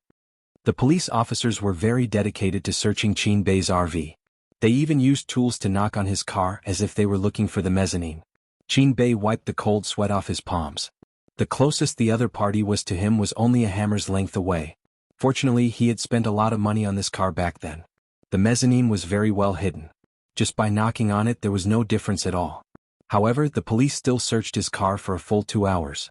It wasn't until it was raining cats and dogs outside that they reluctantly got out of the car. In the end, they warned the driver. Someone reported that there are illegal items in your car. Although they didn't find them, you must remember not to do anything illegal. Understood, Mr. Police. We definitely didn't do anything illegal. Qin Bei's driver nodded and bowed. Someone is falsely accusing us. Someone must be falsely accusing us. The police got out of the car and went to search the RV. They stayed there for more than an hour. By then the typhoon had passed and the rain had stopped. The thick clouds in the sky dispersed, revealing the bright moonlight. Qin Bei's subordinate quietly asked him, "Boss, are we still going to rob people?" "Rob my ass. Cancel the operation." Qin Bei angrily slapped his head. "The moonlight is so bright outside. Are you going to rob people in front of others?" The man was slapped so hard he didn't dare make another sound. Tonight's operation had to be aborted. They nervously looked at the other RV and only breathed a sigh of relief when they saw the police get out of the RV without finding anything. The police officers got into their police cars in 2s and 3s. One of them sat alone in the police car and held a walkie-talkie to talk to Hijichu. "Chief, everything is normal." At that moment, Hijichu was sitting in a very low-key ordinary black bulletproof car. His eyes were glued to the operation. The car was in this small parking lot. He had been waiting here before Hua Xiaoheng and the others arrived. He knew that Hua Xiaoheng and the others would stay here for the night, and he had also speculated that Qin Bei would definitely come here. All of this was a trap set up by him and Hua Xiaoheng to force Qin Bei from the south to the north step by step. Now that they were almost out of the country, in order to make Qin Bei feel at ease, he still had to pretend to chase them to the north. Otherwise, the cunning Qin Bei might sense that something was amiss and suddenly change his mind to head south. If that happened, their plan would be foiled. In fact, Hijichu had a very accurate grasp of Qin Bei's intentions. If he hadn't called the police for a surprise inspection, Qin Bei would have really turned around and run south. At this time, the cabinet and the military in the imperial capital were experiencing a major earthquake. General He Qingjian of the military suddenly arrested several high-ranking generals in the military in a swift and decisive manner. One of the people with the highest position and military rank had already entered the Supreme Council of the military, but he had not yet entered the Standing Committee. "Lieutenant General Lin, you are suspected of eavesdropping on the recordings of high-ranking generals' calls and tipping off the wanted criminal, Qin Bei. This is the arrest warrant from the Supreme Court of the military. Major General Zhao, you are suspected of accepting and selling bribes from foreign forces, leaking confidential meeting records, and violating the confidentiality law and national security law. The Supreme Military Court has issued an arrest warrant. In the cabinet, Prime Minister Xie Beichen personally approved the arrest warrant issued by the Imperial Capital Intermediate Court. The head of the medical department and the deputy head of the finance department were also suddenly arrested. They were all suspected of colluding with Qin Bei and providing the door for private hospitals to flourish. This action reached Qin Bei almost at the same time. He looked at the misty night outside the car window, and his hand holding his phone kept trembling. He asked in disbelief. They've all been arrested. Not a single one of our people were spared. This is the first update of the day, Chapter 1909, Meeting of the Elites, 2.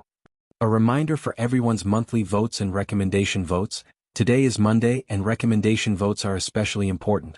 Today is also the third update. The second and third updates are the big chapters at 8 o'clock in the evening, and the two updates are combined. Moi everyone little angels. Chapter 1921. The person who called Qin Bei was his nephew, Qin Haoshan. These people who were captured were all closely related to the Qin clan. As Qin Bei's most promising successor, Qin Haoshan had some understanding of the situation, especially when Qin Bei planned to go abroad to avoid the limelight. Before he left, he told Qin Haoshan everything about his family's situation. However, not long after Qin Haoshan took over, he discovered that all of them had been arrested. This was too much of a coincidence. On the phone, Qin Haoshan's voice was not loud. Perhaps it was because of the poor signal, it was a little intermittent. Uncle, I think it's quite normal if one or two of them were arrested. Now all the people on the list you gave me have been arrested. That's not normal. Of course it was abnormal. Those who had a beneficial relationship with the Qin family were all over the cabinet, the military, and even the Senate. However, the members of the parliament had immunity, so the court was temporarily unable to arrest them. But these were all weaknesses. If these things were directly exposed through the media during the change of parliament, who would be elected? When he couldn't be selected, the court's arrest warrant would naturally come. Qin Beiyoi was still pondering over the matters of the council when Qin Haoshan gave him another blow to the head. As for those members of the parliament that you mentioned, I just found out that they have been restricted from leaving the country. Qin Bei's face grew darker and darker. At the end, he immediately said, "All right, since everything in the country has been handed over to you, do as you see fit. I'm hanging up. Don't call this number again in case it's traced."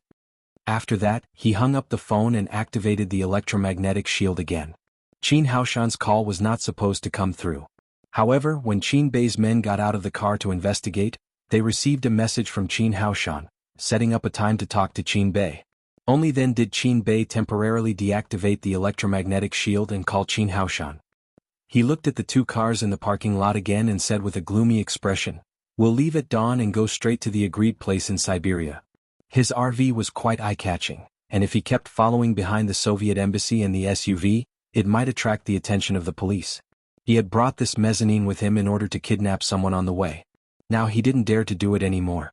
He was like a groundhog that sensed the arrival of winter, wishing that he could directly burrow into the ground.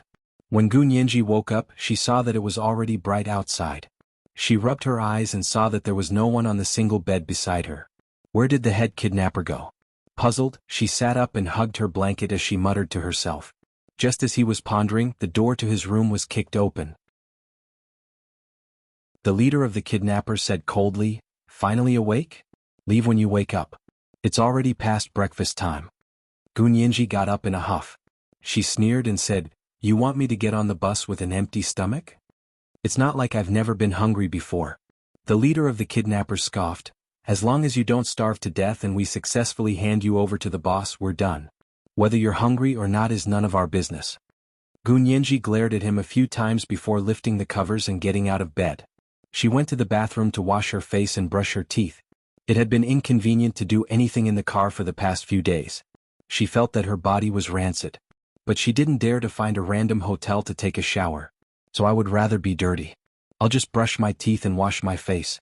Coming out of the bathroom, the leader of the kidnappers threw her a bag of iced milk and a bottle of 8 treasure porridge that was commonly seen in a small county town. He said expressionlessly, "It's a remote village. There's nothing else." Make do with it. Gu Nianji. She took the milk and ate treasure porridge and held them in her hands as she walked out of the room with the leader of the kidnappers. The leader of the kidnappers naturally held her arm as if he was supporting her. In fact, he was restraining her because he was worried that she would run away. Gu Nianji went downstairs and saw that there was no one there.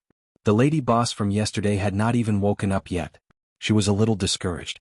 She had wanted to call for help, but now it seemed that if she called for help, it would only alert the enemy. Hua Xiaoheng and Lu Jin hadn't done anything last night, so Gu Nianji understood that they must have had other plans. She looked at the leader of the kidnappers beside her from the corner of her eyes. To be honest, she felt that this person gave her a familiar feeling. She got into the car silently and obediently sat in the middle seat. She lowered her head and sipped the milk. The leader of the kidnappers saw that she didn't cry or make a fuss, and the corners of his mouth twitched. He thought to himself that this girl was really open-minded. She was so cooperative that others might think that they were accomplices. The car quickly started and was the first to leave the parking lot of the small shop. It continued north. Lu Jin sat in his RV, wearing a Bluetooth headset to receive information. He had bumped into the leader of the kidnappers yesterday and had already put a small listening device on his clothes. He had heard everything that had happened in the next room last night. He had barely slept all night and only quietly guarded Gu Nianji. As long as there was any movement in the next room, he would rush in without a care. Fortunately, everything in the next room was quiet and normal. He could even hear Gu Nianji discussing the game with the leader of the kidnappers. This discovery made him both angry and amused. He swore that after this matter was settled, he would practice the game of chicken dinner and show off in front of his daughter. A daughter had to be raised well. She couldn't be coaxed away by those brats' little tricks. For example, he knew how to play games. He silently watched Gu Nianji get into the car and then watched her car leave. Only then did he start the RV and continue driving forward. Not long after, Hua Xiaoheng and the others also walked out of the small hotel. They got into the car of the Soviet embassy and drove in the direction of the car in front of them. In the car, he habitually looked at his watch. The watch was actually a small computer with many functions. One of its functions was to watch videos. What Gu Nianji didn't know was that along the way, Hua Xiaoheng and He Jichu had been able to check on her condition through special channels to ensure that she was fine. On the rectangular screen of the watch, Gu Nianji was eating 8 treasures porridge. From time to time she would glare angrily to the side. Like an impatient little kitten, she would raise her meaty little claws and send out a "I'm super fierce" signal. Hua Xiaoheng didn't realize that the corners of his mouth had already curled up. He rubbed his fingers against Gu Nianji's face on the screen of the watch. He reluctantly turned off the screen and put on the Bluetooth headset. This way he could use a Bluetooth headset to monitor the situation instead of staring at the phone screen. Not long after, he received a call from He Jichu. The target has just left the parking lot. It turned out that Qin Beiyoi was a cunning old fox. He waited for all the cars in the parking lot to leave before he was the last to leave. Hua Xiaoheng didn't mind and sent He Jichu a message: "See you at the Tunguska Hotel in Siberia." After leaving the country's border, their journey sped up. Because they didn't have to avoid the police convoy that appeared from time to time, they didn't have to take detours to affect their speed. It only took them 2 days and 1 night to arrive at the Tunguska region of Siberia. Along the way, everyone had different moods and very few people enjoyed the beautiful scenery along the way. Gu Nianji was an exception. She looked at the land and thought of the tense and exciting days she had spent with Hua Xiaoheng and the KGB in the other world. The scenery was the same, but the people had changed. The sky gradually darkened, and the forest in the distance was like the famous oil painting Birch Forest, by the most romantic painter of the Soviet Union, Kuinji. She leaned against the car window and looked out at the primeval forest that was getting closer and closer. She sighed softly. Unexpectedly, the leader of the kidnappers didn't mock her. He only watched his surroundings warily. Just before getting out of the car, the leader of the kidnappers suddenly moved to the last row. He reached out and covered the man's face with a wet tissue. The kidnapper had been sleeping there the whole time. When the wet tissue covered his face, he tilted his head almost without a sound. The leader of the kidnappers retreated. As soon as the car stopped, the leader of the kidnappers suddenly leaned out from the front row. He stretched out his arms and grabbed the necks of the 2 kidnappers in front of him. He gradually tightened his grip. The 2 kidnappers in the front row weren't on guard against their own people attacking them. Reflexively, they could only desperately pull on the man's arm. However, the man's arm was like cast iron and couldn't be pulled at all. Seeing that his arm was getting tighter and tighter, the 2 people in the front row kicked their legs twice. The driver waved his arm and accidentally hit the horn on the steering wheel. The car let out a few rapid whistles and then went silent. Gu Nianji watched the sudden change and her entire body stiffened. What was this person doing? Was he going to kill her too? She nervously rubbed against the car window and was almost pressed against the window glass. However, after the leader of the kidnappers killed the other 3 kidnappers in the car, he calmly pressed the horn a few times, 3 long and 2 short, as if he was sending a signal. Gu Nianji was still in shock when she saw the car door suddenly open and Hua Xiaoheng's figure appeared in front of the car door. Gu Nianji thought she was seeing things and was rubbing her eyes. Hua Xiaoheng had already rushed into the car and came to her side. He bent down to pick her up and lowered his head to kiss her passionately on the lips. The leader of the kidnappers looked at them with a smile and patted Hua Xiaoheng on the shoulder. He said in Russian, "Mr. Hua, your fiancé is in good condition. Don't worry about me." Hua Xiaoheng couldn't help himself just now. No amount of self-control would allow him to control himself. Hearing the words of the leader of the kidnappers, his self-control and forbearance returned. Gu Nianji gripped Hua Xiaoheng's shirt tightly and said in a trembling voice, "You asked them to kidnap me?" Hua Xiaoheng shook his head and said in a low voice, "How could that be? It was my fault. I didn't expect Qin Beiyue to be so crazy.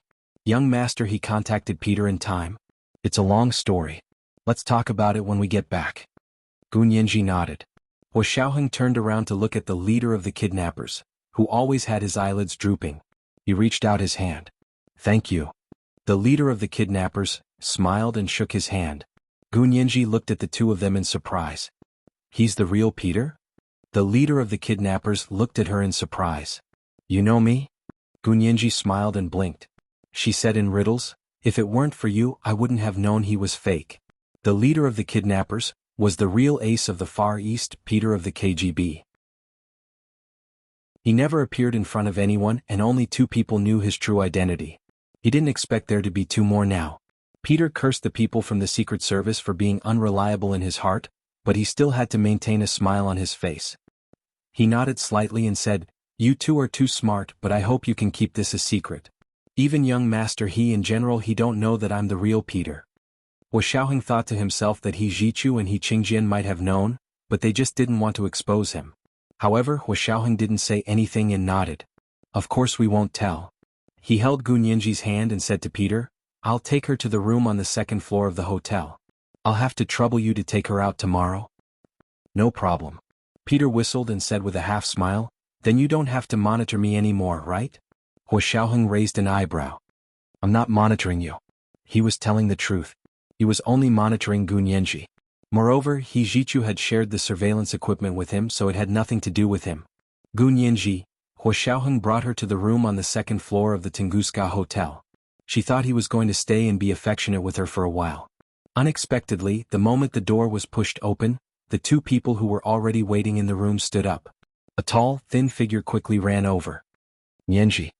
Gu Nianji looked up and saw Lu Yuan and Lu Jin in the room. Lu Jin ran over quickly, his face overjoyed as if a lost treasure had returned to his palm. Gu Nianji was overjoyed and plunged into Lu Jin's arms. "Dad, why did you arrive earlier than us?" She had secretly paid attention to the big RV on the way. However, they had parted ways at a fork in the road before leaving the country. They took the small road out of the country, and the big RV continued to speed down the main road. Lu Jin rubbed her head. "Boss Lu arrived earlier than me. If I had known, I would have flown over with him." Although he said that, he was still worried. Therefore it was better to follow him all the way. Hua Xiaoheng smiled at the door as he watched the surprise of the father-daughter reunion. He Zhichu's voice came through the Bluetooth headset. "Major General Hua, the target's car has arrived." Only then did Qin Beiyue arrive. Hua Xiaoheng quickly responded and said to Lu Yuan and Lu Jin, "Qin Beiyue is here. You guys have to hide well. At least wait until we set off again tomorrow before you guys can show up." "Okay, no problem." Lu Yuan walked over and grabbed Lu Jin's arm. He said to Gu Nianji and Hua Xiaoheng, "We'll leave first. It's in the next room. What time are we leaving tomorrow?" Hua Xiaoheng looked at his watch. "The agreed time is 9 o'clock in the morning. But General he still has something to do, so we have to arrive at 7 o'clock. "Arrive at 7 o'clock? Where? 9 o'clock? What are you doing?" Gu Nianji looked at Hua Xiaoheng curiously, then at Lu Yuan.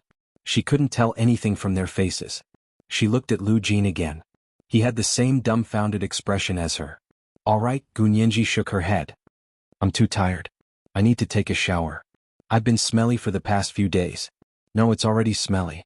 She then thought about how Hua Xiaoheng had hugged and kissed her, but the smell on her body, Gu Nianji's face instantly turned red. She pushed Lu Jin and said repeatedly, hurry up and go.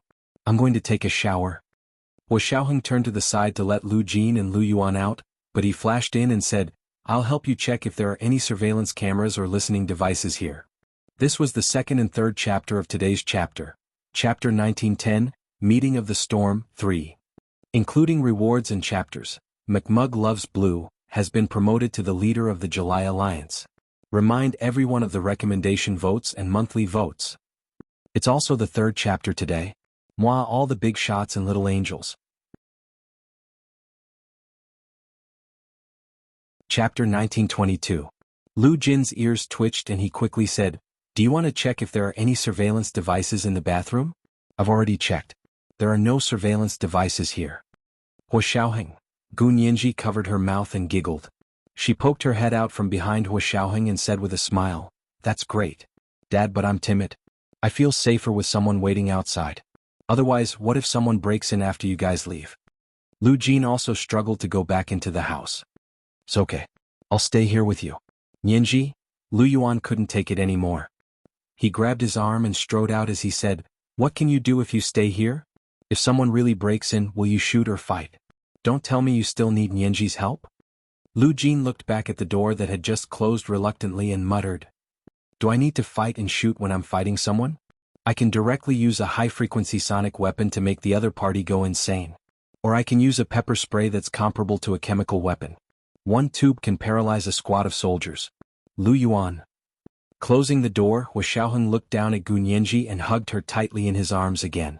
Although Gu Nianji hadn't really recovered this time, the moment he found out that Xie Qingying's company had suddenly been invaded by kidnappers, his heart stopped for a few seconds. This experience made him realize once again that this was not his home, nor was it his territory. Fortunately, He Zhichu was strong and fortunately they had already reached a cooperation agreement. Gu Nianji pushed him away embarrassedly and said, I really need to take a shower. You don't feel bad, but I do.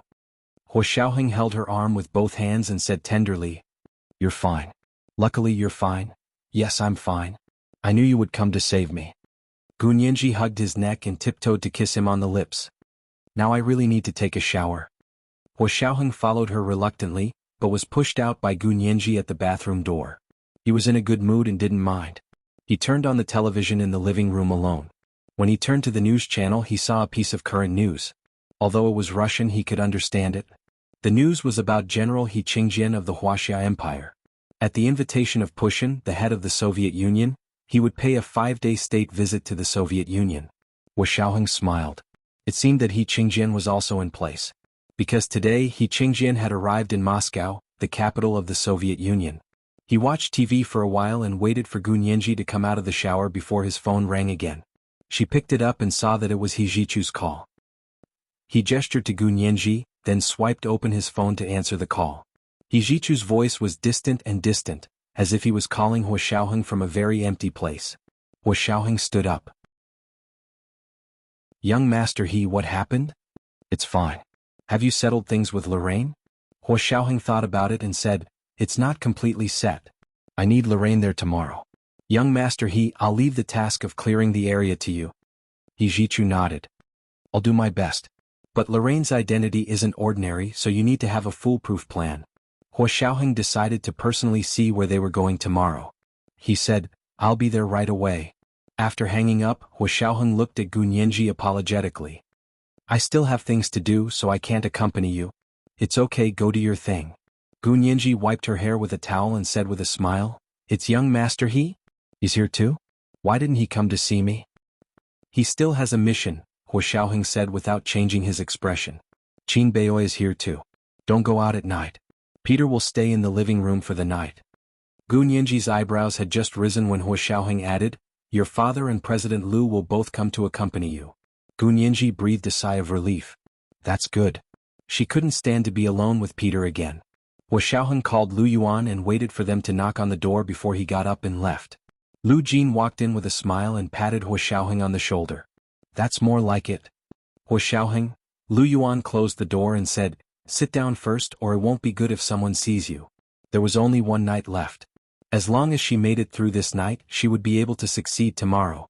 Gu Nianji smiled and joked with Lu Jin and Lu Yuan before yawning and going to bed in the bedroom. Not long after, Peter arrived as well. He pretended not to see Lu Yuan and Lu Jin in the room. He came in and found the sofa to lie down. He rested his head on his arm and began to close his eyes to rest. Lu Yuan gave Lu Jin a look to tell him not to say anything else. Lu Jin couldn't help it. He took out his phone and said loudly, I'll play a game. Do you know how to play PUBG? Lu Yuan, Peter's eyelids fluttered and he continued to sleep. Hua Xiaoheng came out of the hotel and called Lorraine first. Lorraine arrived this morning, more than 10 hours earlier than Hua Xiaoheng and the others. Hua Xiaoheng and the others had finally arrived and Lorraine was also very excited. He picked up the phone and asked with a smile, Mr. Peter, have you brought the person? Of course I have. Hua Xiaoheng lit a cigarette to wake himself up and said lightly, shouldn't we talk about how to deal with her? Didn't we agree? From Siberia north through the Bering Strait to the United States. Of course she has to come with me. No way. Hua Xiaoheng narrowed his eyes. We agreed that Qin Bei would go to the United States with you. Qin Yaoguang, we still have to discuss it. Discuss what? Lorraine's face darkened. You know my goal is only Qin Yaoguang. Yes, we have the same goal. Hua Xiaoheng blew out a smoke ring. Our KGB also needs her for experiments. Besides, the people who contributed to getting her out are all our people. Do you think it's that easy for you to get a share of the pie? When Lorraine heard this, not only did all her doubts disappear, but she also trusted Hua Xiaoheng even more. In his opinion, the only way to do business was to keep asking for too much. If he didn't offer a price, how could he negotiate? If the other party really didn't want anything and gave Qin Yaoguang away, he would instead suspect that the whole thing was a trap. Fortunately, the other party did not do so. Instead, he kept haggling with him, wishing that he could get rid of him and act alone. This method was exactly what Lorraine wanted. He was firmly tied to Hua Xiaoheng's war chariot. Lorraine smiled and said, so what do you want to do? Name your price. Qin Yaoguang's genes are priceless. I'm afraid it's useless for you to talk about money with us. Then what do you want to do? I must obtain her perfect genes. Lorraine's smile faded. No matter what the conditions are. Otherwise I'll call He Qingjian right away.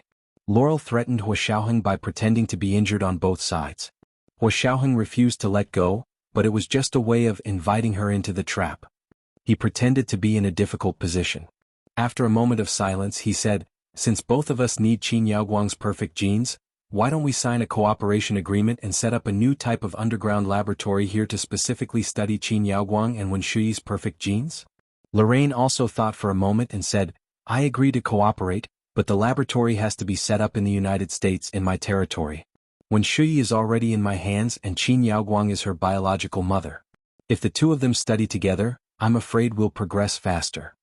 Hua Xiaoheng didn't care where the laboratory was at all, but he definitely had to object. He couldn't let Lorraine feel that it was too easy. No one would value something that was too easy to obtain. The two of them talked for nearly 2 hours. It was already midnight when Lorraine said tiredly, I can't give in anymore. The laboratory can be built in Alaska, close to the Bering Strait. Is that okay? This place was also the closest place to the Soviet Union.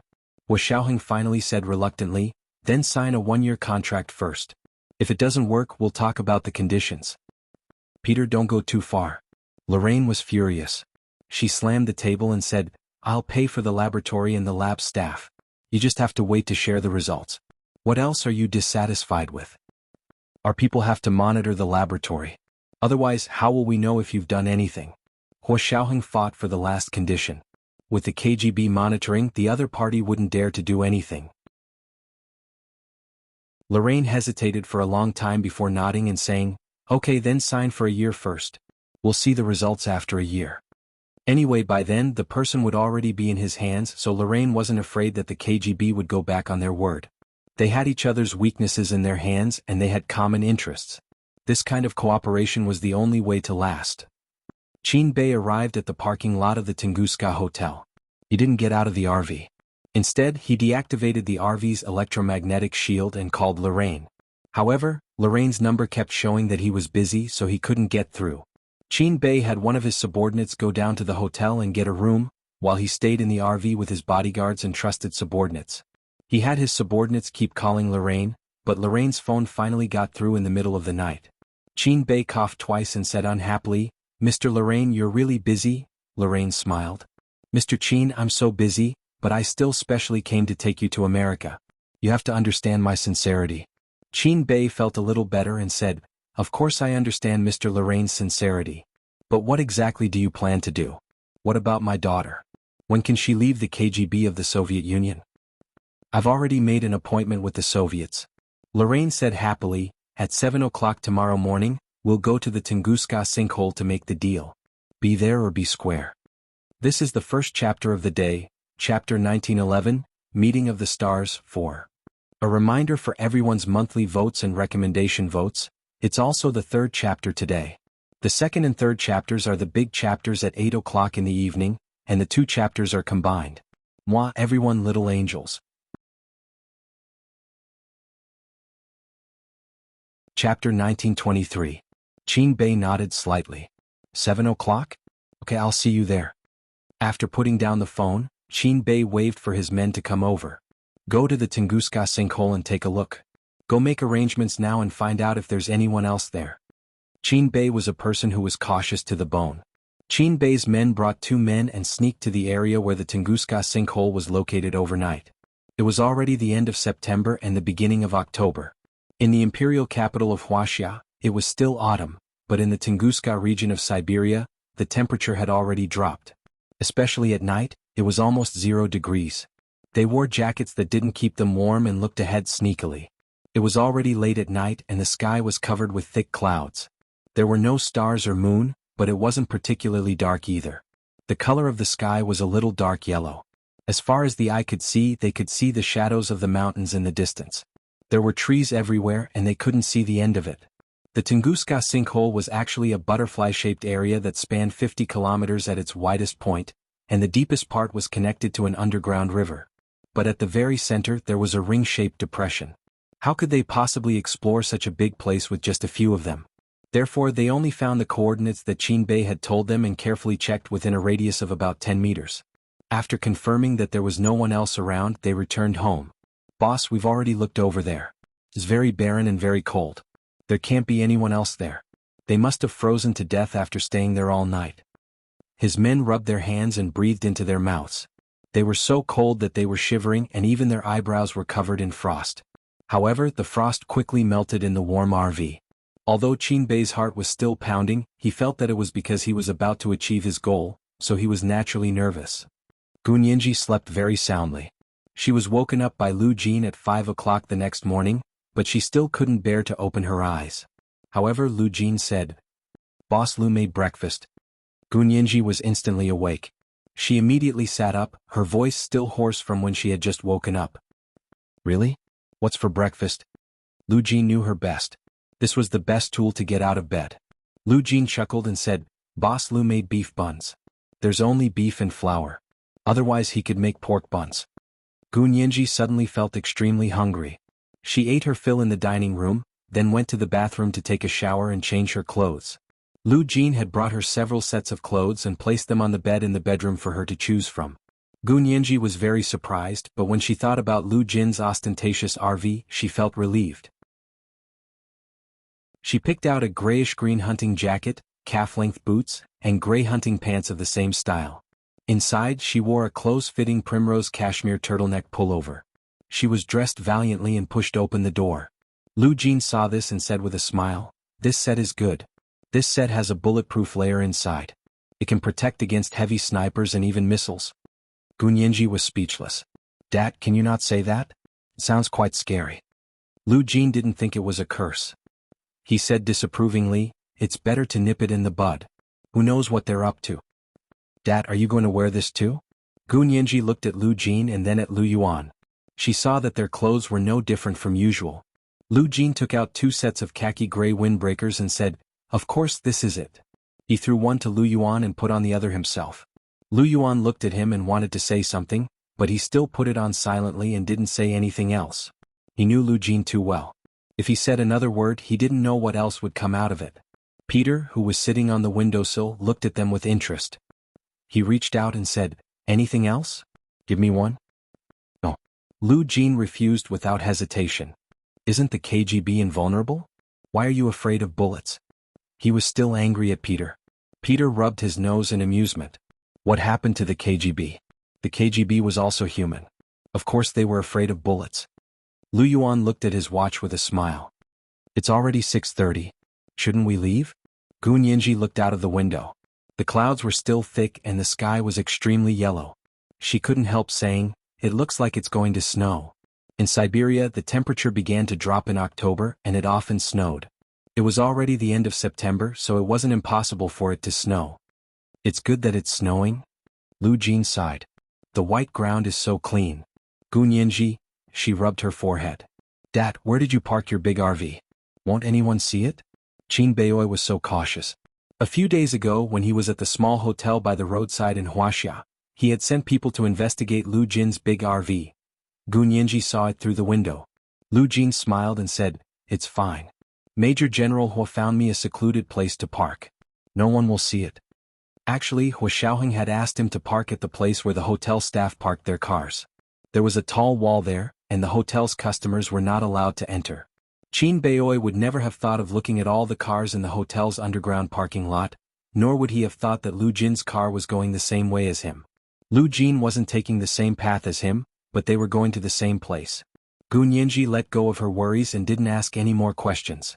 She pulled up the hood of her hunting jacket and followed Peter out the door. Lu Yuan and Lu Jin, on the other hand, waited for a while before going out. While Peter was driving, he answered a phone call. He said calmly, Boss, no problem. Everything is normal. We're going to the place you specified. The boss on the other end of the phone was Qin Beiyoi.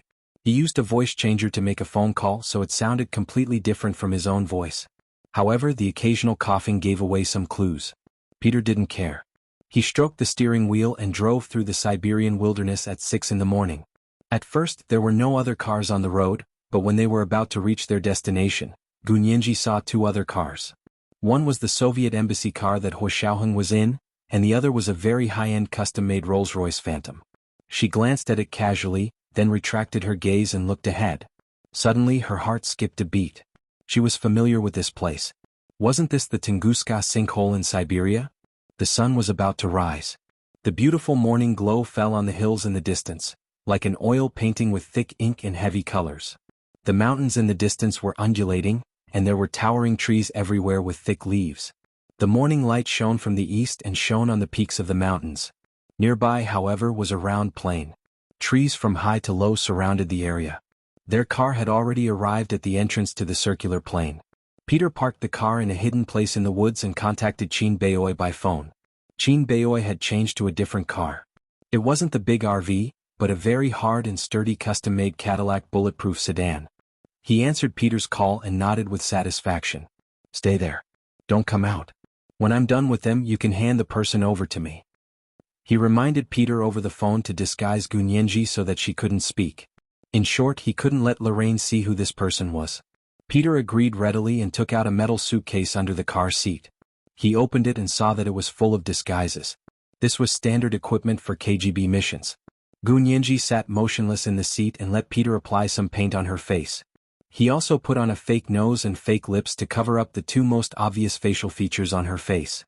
Her big eyes couldn't be covered, so he put on two grayish-green contact lenses and a flaxen wig.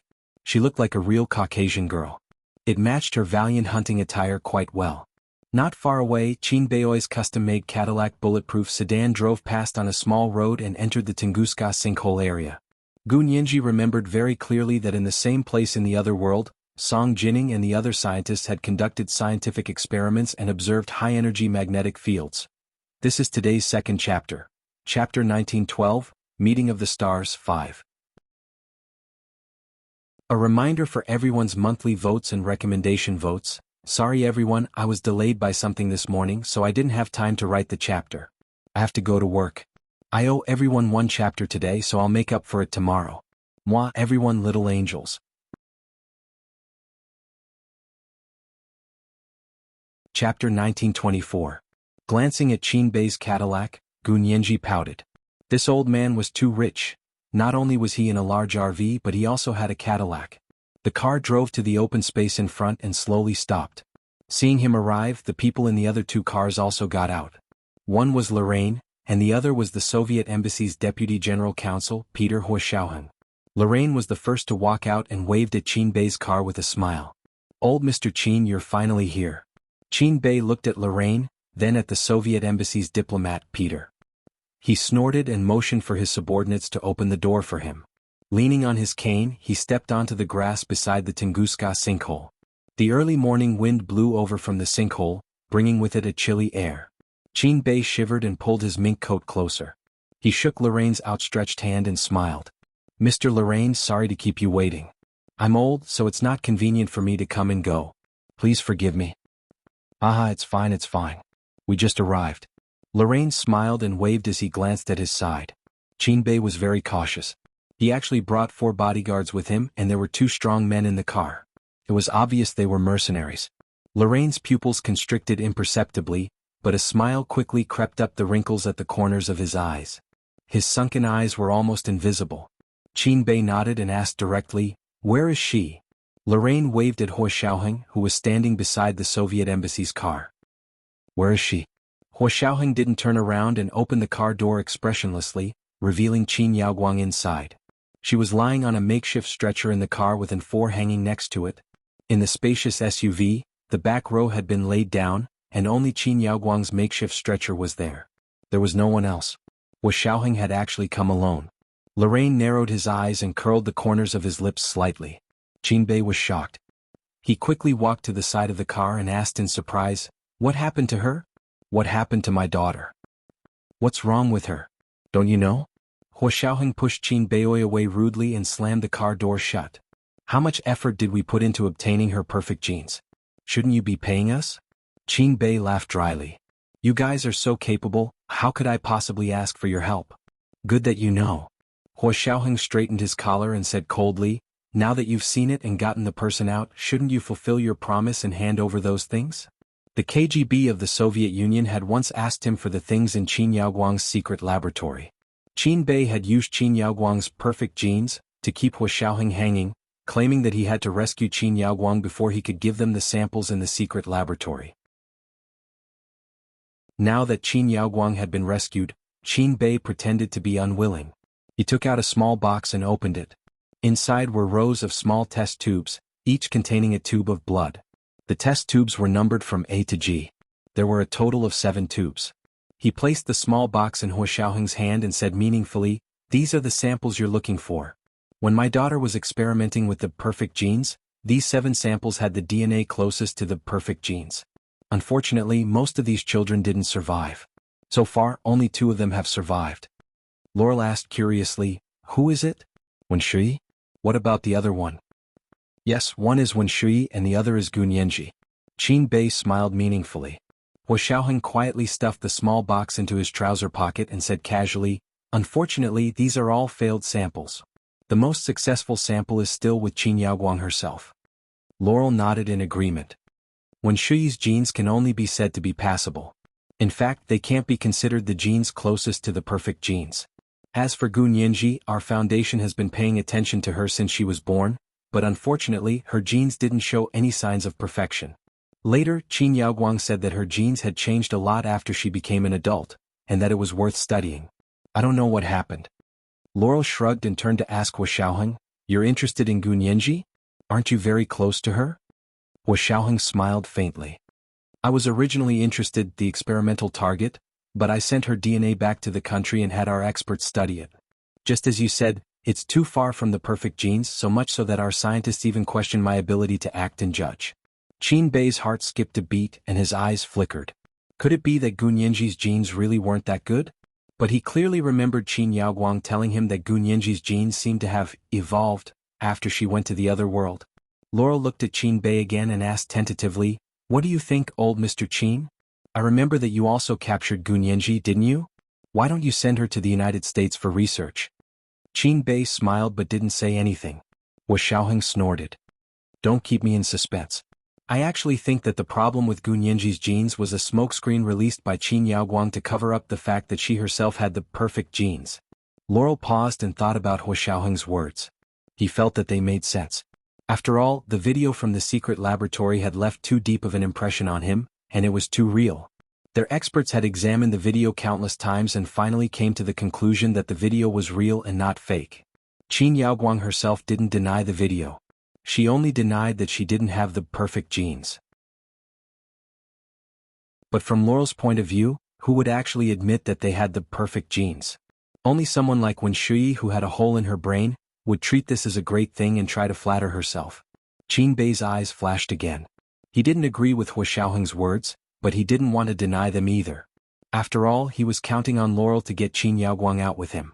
If Laurel knew that Qin Yaoguang's genes weren't actually the so-called perfect genes, would he still put in so much effort? Besides, there was still that treacherous Soviet diplomat Peter Hua Xiaoheng. He might even kill Qin Yaoguang right away. After thinking about it, Qin Bei could only laugh dryly. Actually, I don't understand genes. Only my daughter does. I've already given everything in her laboratory to Mr. Peter. I don't have any more. Hua Xiaoheng didn't believe a single word he said. However, he still had to pretend to be dubious. He smiled and said, "Really? Then let's talk about today's arrangements." He pointed at the car behind him and said, "Qin Yaoguang will be sent to the United States for experiments, but the Soviet Union wants to share the results of the experiments." Qin Bei and Laurel nodded together and agreed readily. Actually, they had no choice but to agree. They had no choice but to lower their heads when they were under the eaves. Didn't they know whose territory this was? Whose home field? Hua Xiaoheng then said, "However, I'm still a little worried about sending her to the United States, so I want to invite old Mr. Qin to stay in the Soviet Union. How about that?" When he said this, he was talking to Laurel. He didn't take Qin Bei seriously at all. Qin Bei was furious, but he had to suppress his anger on the surface. He chuckled and said, "How can that be? I don't know Russian and I'm already so old. What's the point of living in the Soviet Union? I'd better go to the United States with Mr. Laurel." He looked at Laurel and said slowly, "Mr. Laurel, didn't you promise me?"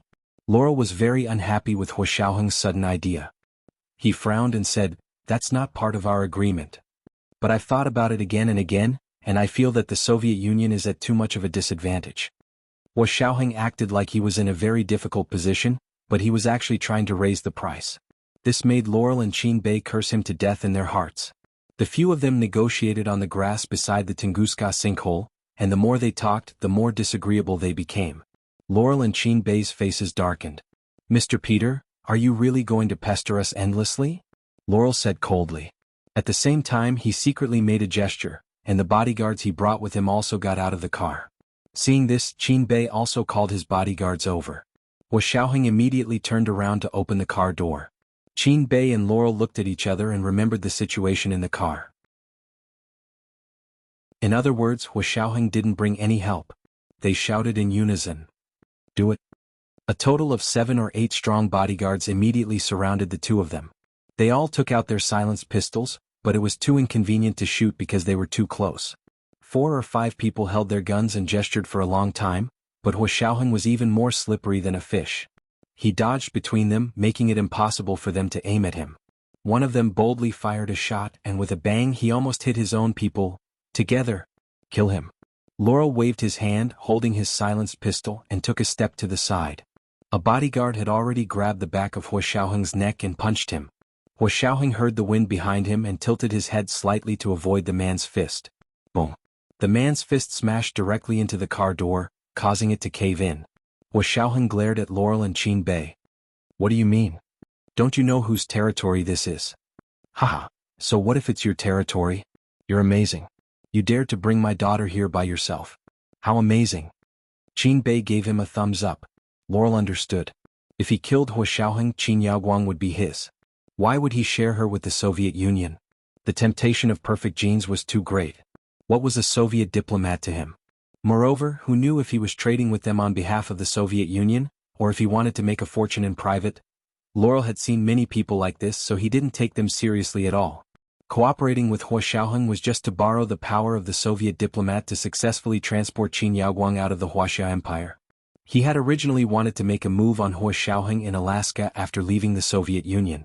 Now it was just a little earlier. Moreover, who knew how many lives the Tunguska sinkhole had devoured? He smiled sinisterly and took a step to the side. The 7 or 8 bodyguards understood and wrestled with Hua Xiaoheng. They pushed him and finally squeezed him to the edge of the sinkhole. Gu Nianji, who was sitting in the car in the woods and watching the situation with binoculars, immediately panicked. She threw down the binoculars and was about to rush out to save Hu Xiaoheng. Peter grabbed her and said calmly with drooping eyelids, "Don't cause trouble. Your man isn't that cowardly."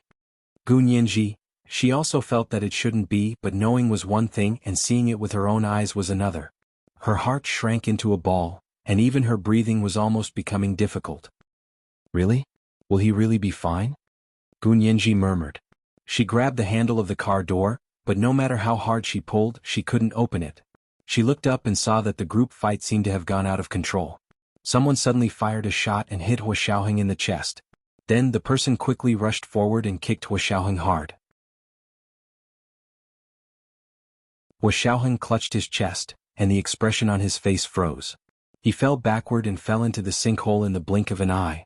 This was today's first update, Chapter 1913, Going to the Meeting Alone. A reminder for everyone's monthly votes and recommendation votes. Today's fourth update was to make up for yesterday's extra update. The second update was at 1 o'clock in the afternoon. The third and fourth updates were at 8 o'clock in the evening. The two updates were combined into one. Moi, all the big shots and little angels.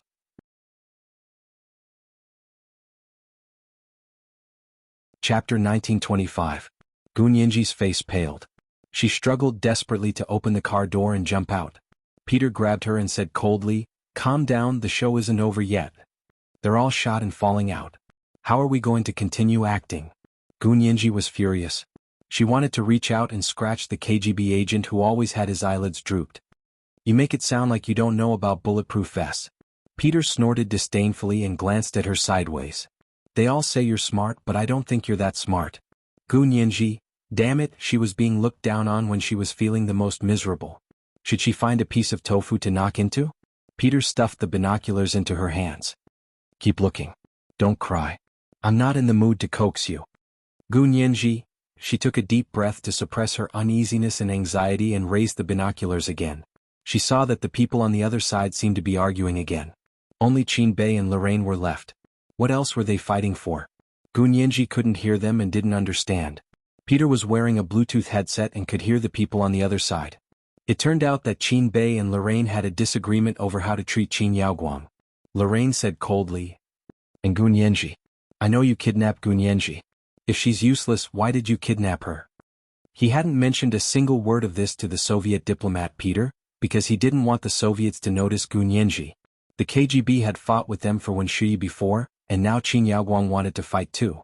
If Gu Nianji continued to fight, he really wouldn't be able to handle these people.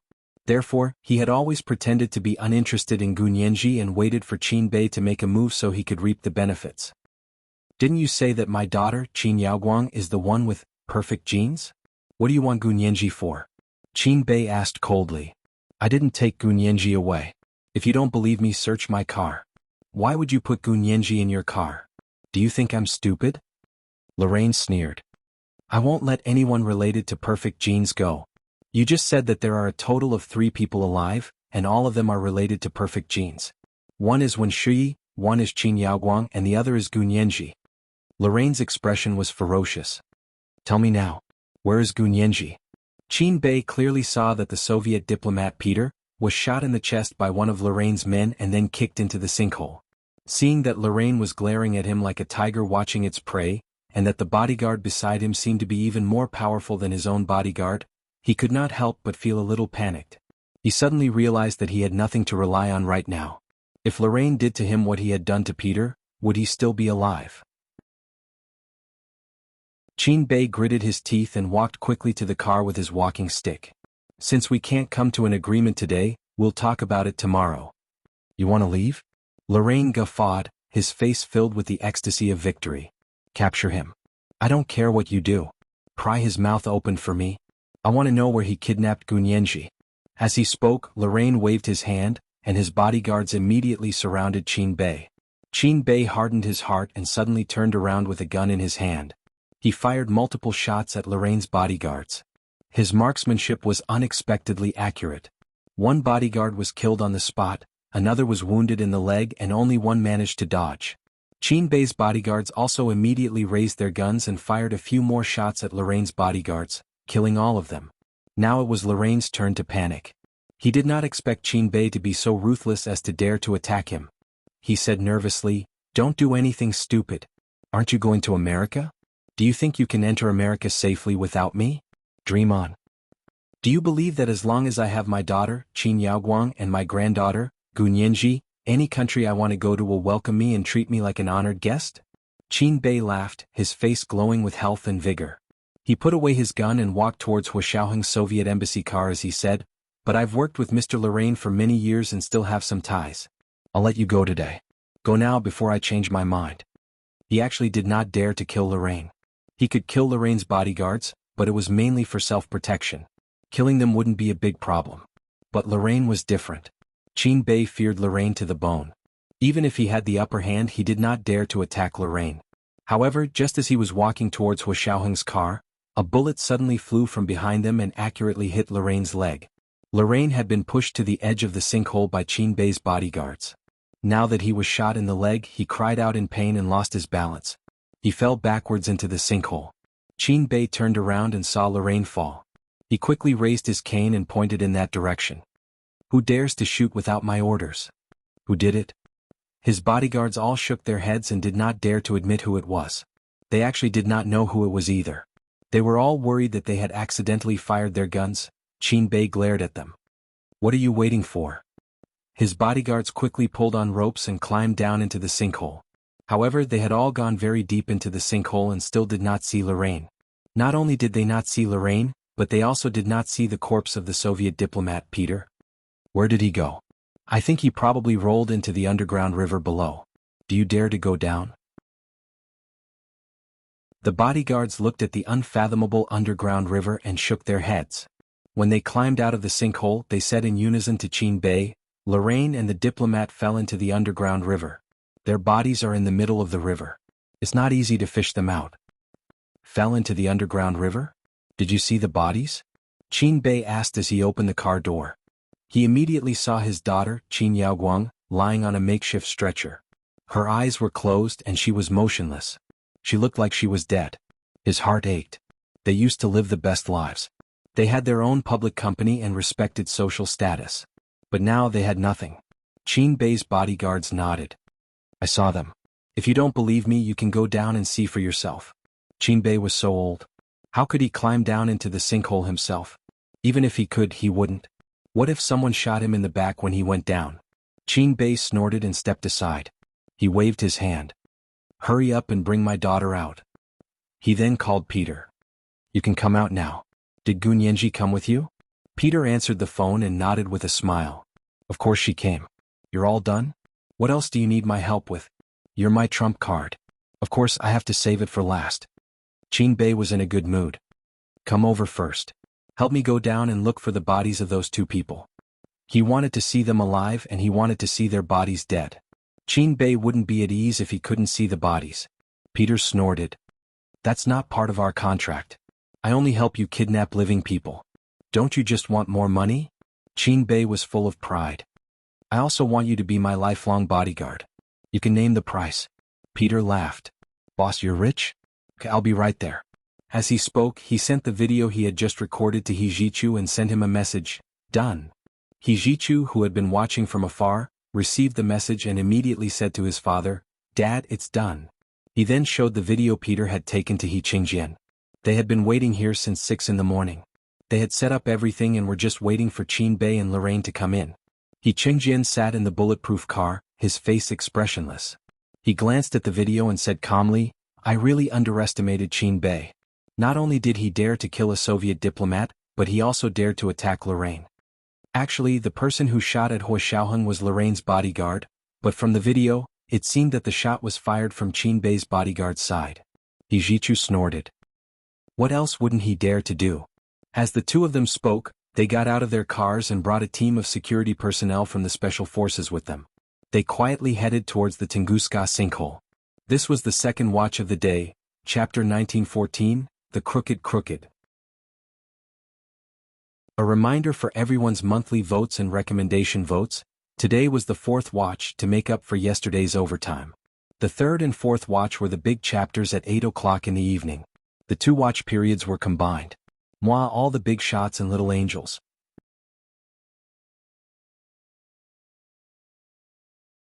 Chapter 1926. Just as dawn broke, Lu Yuan and Lu Jin came over from the small path in the woods. The two of them arrived at Peter's car first and patted the door. When Peter saw them, he pushed open the car door and saluted them. Just in time, I'll leave her to you. You girls are too annoying. I'd rather deal with those people on the other side. He glanced sideways at Gu Nianji and walked forward alone. When Gu Nianji saw Lu Yuan and Lu Jin, the tears that she had been holding back for a long time finally rolled down her cheeks. She jumped out of the car and threw herself into Lu Jin's arms. She sobbed and whispered, "Dad, Major General Hua was shot just now." Lu Yuan sighed at the side and said, "You're also confused because you're too concerned. Xiaoheng is your fiancé. Would your father leave him alone? He also wore a bulletproof vest designed and made by your father." Gu Nianji's tears disappeared in a flash, and a happy smile appeared on her face. "Dad, is that true?" Lu Jin took out a tissue to wipe her tears and said with a sullen face, "It's fake. I don't see you care about your poor, helpless and weak old father." Gu Nianji. On the other side of the sinkhole, Qin Bei was directing his bodyguards to enter the Soviet embassy's car to carry the person. He said repeatedly, "Be careful, don't use too much force, don't hurt her." The bodyguards were busy. They carried the entire makeshift stretcher out of the car. Peter walked over with drooping eyelids and stood beside him. Only then did Qin Bei realize that there was someone beside him. He turned around and didn't recognize him. He immediately became nervous. "Who are you? What are you doing here?" As he spoke, he scolded his bodyguards. "What are you all doing? You don't even know that someone is here." Peter said expressionlessly, "Boss, we just contacted each other on the phone. Why didn't you recognize me in the blink of an eye?" Qin Bei's pupils constricted. "You're the elite leader of the mercenaries." "No. That person clearly didn't look like him." Qin Bei immediately knew that something was wrong. Along the way he had this feeling many times. It was like a traveler walking in the mountains being stared at by a ferocious beast, as if there were thorns on his back. But every time there would be a rational analysis of benefits, and the police would appear from time to interrupt his thoughts. Now this idea had finally taken shape. Qin Beoi quickly took a step away from Peter and asked cautiously, "Where's Gu Nianji?" "Where is she?" "She's still in the car. I've locked the door." "Don't worry, she can't run away," Peter said meaningfully. Qin Bei nodded slightly and said, "Your boss sent me a photo. Are you in disguise? You don't have to do that in front of me." Peter smiled and took a step forward. He stretched out his hand and gripped Qin Bei's arm like a pair of iron pincers. "I'm not in disguise. This is my true appearance." Qin Bei's pupils constricted. He pushed Peter hard, trying to push him away and hide behind his bodyguard. However, Peter didn't allow him to dodge. While sidestepping to avoid his push, he took out a gun with his other hand and quickly fired at the bodyguards in front of him. Bang bang bang. After a few gunshots, only one bodyguard was still standing. The others were lying on the ground, twitching. Blood flowed from behind them and gradually dyed the dark green grass red. Peter nodded to the bodyguard who was still standing. "Come here and help me tie him up." This person actually obeyed Peter's orders. He took out a rope and tied Qin Bei up like a dumpling. Qin Bei's entire body trembled. He looked at Peter, then at his bodyguard, and suddenly realized, "You were the one who fired the gun. You shot that Soviet diplomat. You were the one who kicked him off." The bodyguard nodded and smiled. "Although the boss is old, he has good eyesight. Yes, it was me." He was obviously in cahoots with this elite mercenary leader fake who had appeared out of nowhere. Qin Bei's face suddenly paled. He turned to look at the bottomless pit, then at the two smiling men in front of him. He gritted his teeth and said, "Who told you to do this? Aren't you just after money? I'll pay you double how much money they give you. No, 3 times. 4 times. 5 times." Peter didn't say anything, but he reached out and pulled Qin Bei back from the edge of the pit. "It doesn't matter if you want to die or live, it's not up to you." As he spoke, he and the other bodyguard circled behind Qin Bei and stood on the left and right sides, blocking the possibility of him jumping into the pit, although the possibility was very low and almost negligible. The fog finally dissipated in the open space in front of them. A group of people walked over from the entrance and gradually appeared in front of them as if they were breaking through the clouds and fog. Qin Bei's eyes widened. "Young Master He? General He?" Why are you here? He made up his mind and turned to look at Peter behind him. He quickly said, Young master General this person is a foreign mercenary. He kidnapped me. He kidnapped Nianji. You can't let him go. Hijichu scoffed. He kidnapped Nianji? Qingbei, you're really good at shifting the blame. As he spoke, he waved his hand. Bring him up. Gu Nianji watched from afar. The person they brought up this time was actually the old man who had set a trap to capture her in Sea City. This person was one of the 3 people she and Hua Xiaoheng had gone to Sea City to investigate. He was also the last person, a friend of Qin Suwen's father, Qin Huichang. He was more than 10 years younger than Qin Huichang and of course much younger than Qin Bei. Therefore he didn't look as old as Qin Bei, but he was still over 60 years old. When this person was handed over to Hijichu, she didn't know how much inside information he had uncovered back then. Gu Nianji thought that this person must have given him evidence that was extremely unfavorable to Qin Bei. That was why Qingjin had directly intervened in this matter. When Qin Bei saw this person, he finally felt that the situation was hopeless. His legs went limp and he almost sat on the ground. How is it? What else can you frame? Tell me all of it so that you don't have to say it a few times and keep everyone in suspense. Hijichu said coldly and kicked the friend. The man staggered a few steps forward. His legs went limp and he knelt down. Qin Bei glared at the man and still insisted on being stubborn. What are you trying to do? Are you trying to extort a confession from us 2 old people? Let me tell you, Heaven's Net has a long way to go. If you torture the old, you will suffer retribution. In my place there are no old and young people, only good and bad people, Hijichu said lightly. So what if they're old? Just because they're old they can escape punishment?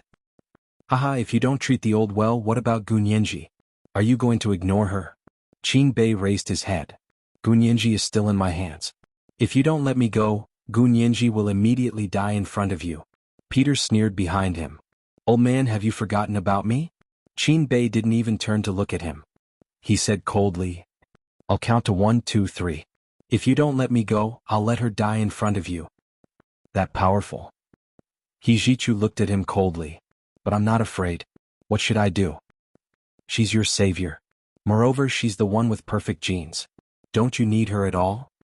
Qin Bei was about to die, but he still didn't forget to sow discord. She's the one with perfect genes? Why are you still throwing the blame around at a time like this? Hijichu spun the gun in his hand in a circle and aimed it at the friend, kneeling on the ground. He said coldly, Your daughter, Qin Yaoguang, is the one with perfect genes. How long do you want to hide it? She's not. She really isn't. Gu Nianji is. If you dare to touch me, I'll make you regret it for the rest of your lives. Qin Bei looked at Hijichu in fear, then at Qingjin, who had a gloomy expression on his face. His heart was beating faster and faster, as if it was about to jump out of his throat. He could only comfort himself that Gu Nianji was still in the car he had provided. He had detected the signal when he came and the time bomb was intact. The car was parked not far away. Although the kidnapper leader was fake, he still locked Gu Nianji in the car. Qin Bei was betting that these people didn't know there was something fishy in the car. But his hope was immediately dashed. The sun suddenly rose from the mountains and the morning glow dyed the forest. There was also sunlight jumping on the grass in the open space in front of them. 3 more people walked over in the direction of the rising sun. One of them was a young girl with delicate features and was exceptionally lively. She smiled faintly, but there was a dazzling beauty to it.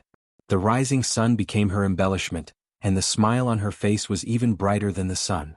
Qin Bei stared at Gu Nianji as if he had seen a ghost. You. How did you get out? Wasn't she locked in the car by Peter?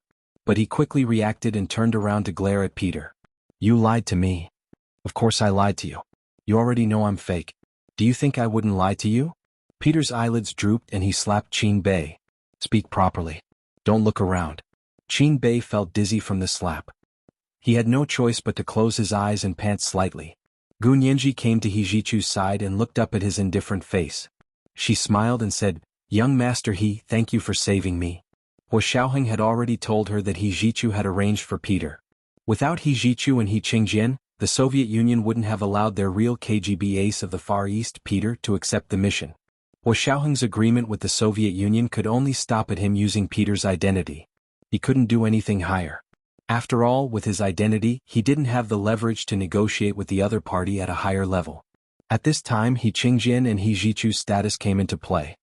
He Jichu still had his hands behind his back and said calmly, "Are you hurt? Did I scare you?" After a pause he added, "Qingying is also responsible for this. I apologize to you on her behalf." Gunyanji quickly waved her hand. No need, no need. Cousin Xie is fine. She would rather be beaten up by the other party than tell me where I was. I owe her a favor. You saved her too." He Jichu lowered his eyes.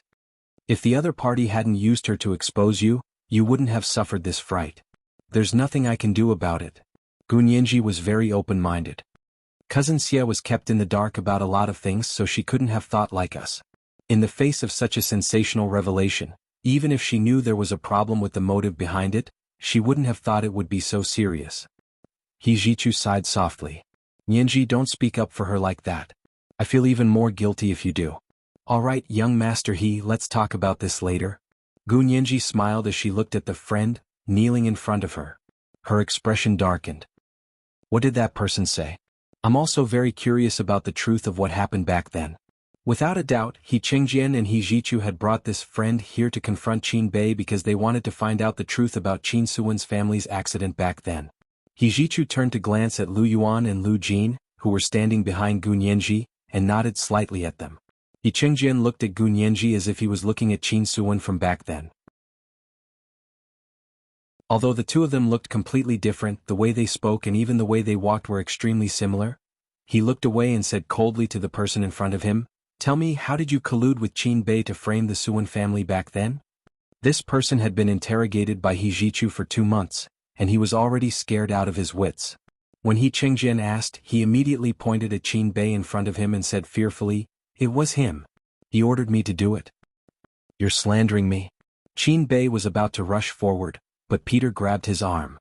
He continued to say indignantly, "This is slander. Show me the evidence." Gunyanji felt disgusted when she saw Qin Bei. She waved her fist at him. "What are you yelling about? Do you really think that after so many years there's really no evidence? Do you believe that I'll find evidence for you and convince you?" Peter, who was standing behind Qin Bei, pursed his lips speechlessly. In his opinion, what evidence was there to find? This old man's entire fortune proved that he had come from a shady background. He should be shot dead. Unfortunately, he didn't have the right to decide and could only watch from the sidelines. Qin Bei was silenced by Gunyanji's words. He had seen Gunyanji in several court hearings and was extremely afraid of her talent in the law. He Jichu said calmly, "Continue." The friend, who was kneeling on the ground, cried bitterly. His hands were propped on the grass, and his shoulders were shaking as he said, "I was confused for a moment. I was blinded by greed. Brother Qin has always been very good to me. I shouldn't have watched Qin Bei frame his family for a little money. I'm guilty. Guilty." Qin Bei couldn't help snorting when he heard this, but he still closed his eyes and didn't say anything. Gunyanji raised an eyebrow. "You're saying that you knew it was Qin Bei who framed lawyer Qin Suwen and his family, but you didn't say anything? How much hush money did Qin Bei give you? Your house in Sea City is worth an astronomical price. Just the hush money alone is worth that much?" The shoulders of the friend shook again. He still lowered his head and gritted his teeth, refusing to reveal the key points. He knew that if he really revealed everything he would be dead meat. However, none of the people present were people who could be fooled. Gunyanji took a step forward and asked calmly, "Lawyer Qin Suwen's father, Mr. Qin Huichang, isn't familiar with Qin Bei at all. Tell me, how did you convince Mr. Qin Huichang to go from refusing to sell the land to agreeing to sell it?" This was the crux of the entire case. The friend, who was kneeling on the ground, seemed to have lost all his strength and couldn't even kneel anymore. He immediately collapsed on the grass. This is the 3rd and 4th chapter of today's chapter. Chapter 1915, The Trial of the Three Courts. To only reading makes people happy in life. The Alliance Leader, in July, 100,000 Chidian coins, 2 additional chapters. Thank you for your support. A reminder for everyone's monthly votes and recommendation votes. There were a total of 4 chapters today to make up for yesterday's additional chapter. Moi, everyone, little angels.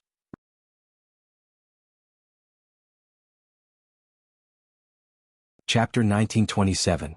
When Gunyanji said this, although she was looking at the friend in front of her who was lying limply on the ground, she was observing Qin Bei, who was standing not far away from the corner of her eye. Qin Bei was held down by Peter and another bodyguard. His eyes were tightly closed and his brows were furrowed. His face was lined with wrinkles and he looked old. His expression didn't change at all. As expected, he was shrewd and wouldn't be easily angered. Gu Nianji blinked and took another step forward. She knelt on one knee on the grass beside the man and looked down. She reached out to Lu Jin. "Give me a pair of gloves." Lu Jin understood instantly. He quickly took out a pair of transparent plastic gloves from his pocket and placed them in Gu Nianji's hand. Gu Nianji slowly put on the gloves. Lu Yuan was a little confused and asked softly, "Why are you wearing gloves? Is she afraid of leaving fingerprints as evidence?" Lu Jin put his hands in front of him and said with a smile, "No, she thinks that man's hair is too dirty." As expected, as soon as he finished speaking, Gu Nianji had already grabbed the man's hair and forced him to look up. "Lu Yuan, what a weird focus and brain circuit. Indeed, like father like daughter. You should stay away from the father and daughter." Lu Yuan quietly took a step to the side. Gu Nianji looked at the man's pale face in disgust and said coldly, "What are you afraid of? You haven't said anything yet and you want to pretend to faint? Do you believe that I'll give you an injection so that you won't be able to close your eyes and sleep until you die?" She didn't hit or scold the man, but this sentence alone was enough to make the man's heart filled with endless fear. His eyes were about to pop out of their sockets. "What are you staring at? Are you saying that we've wronged you?" Gu Nianji tightened her grip on the man's hair. "Are you going to tell me how you convinced your old friend, Mr. Qin Huichang, to go from never agreeing to it?" The man's scalp hurt a little, but it was completely bearable because no matter how strong Gu Nianji's grip was, it wasn't much. For an ordinary person, it was just the strength of a kitten scratching them. He was just very afraid of the kind of medicine that Gu Nianji had said would make you unable to close your eyes until you die. "Say it. If you don't want to tell me, do you want me to guess?" Gu Nianji let go and the man's head fell to the ground with a thud. Gu Nianji clapped her hands and stood up from the ground. She walked around the man and Qin Bei a few times before looking up at Hijichu. "Young master what did you find out?" Hijichu said casually, "He met Qin Bei because of business and Qin Bei used him as a matchmaker to get to know my grandfather, Mr. Qin Huichang." Later, when we talked about the land in Z City, Qin Bei expressed great interest and hoped that my grandfather would part with it, but my grandfather refused. "And then?"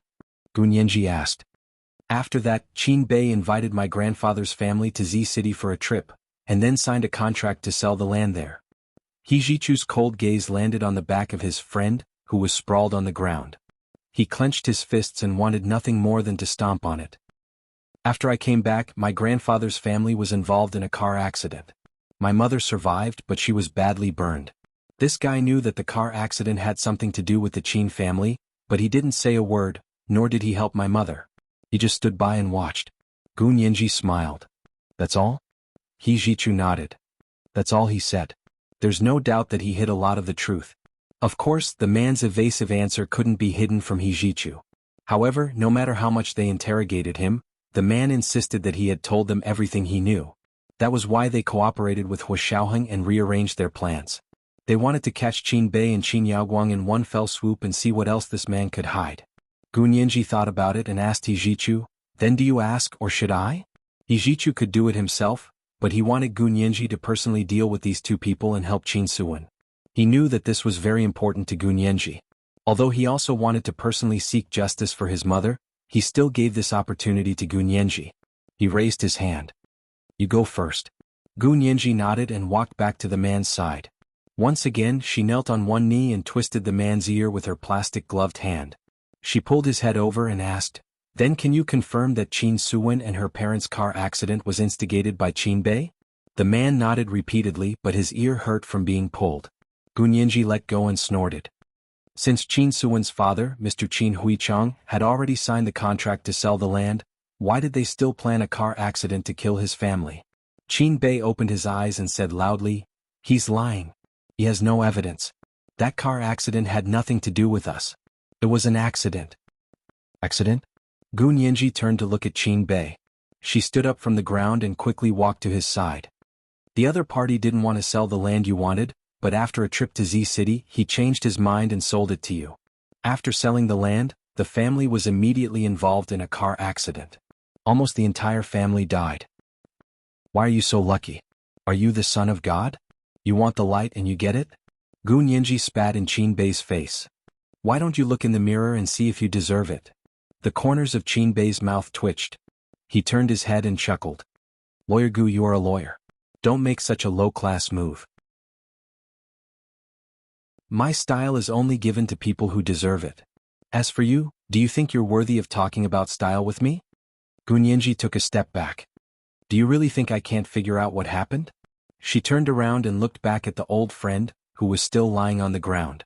She said coldly, you said that Qin Bei got to know your old friend, Mr. Qin Huichang, through you. Then you must know that Qin Bei wanted to buy the land but was rejected. And you actually didn't stand on the side of your friend, Qin Huichang's family. Instead, you stood on the side of Qin Bei, who you just met. This means that there must be a huge benefit for you to think that your friendship with Qin Huichang can't compare to this benefit.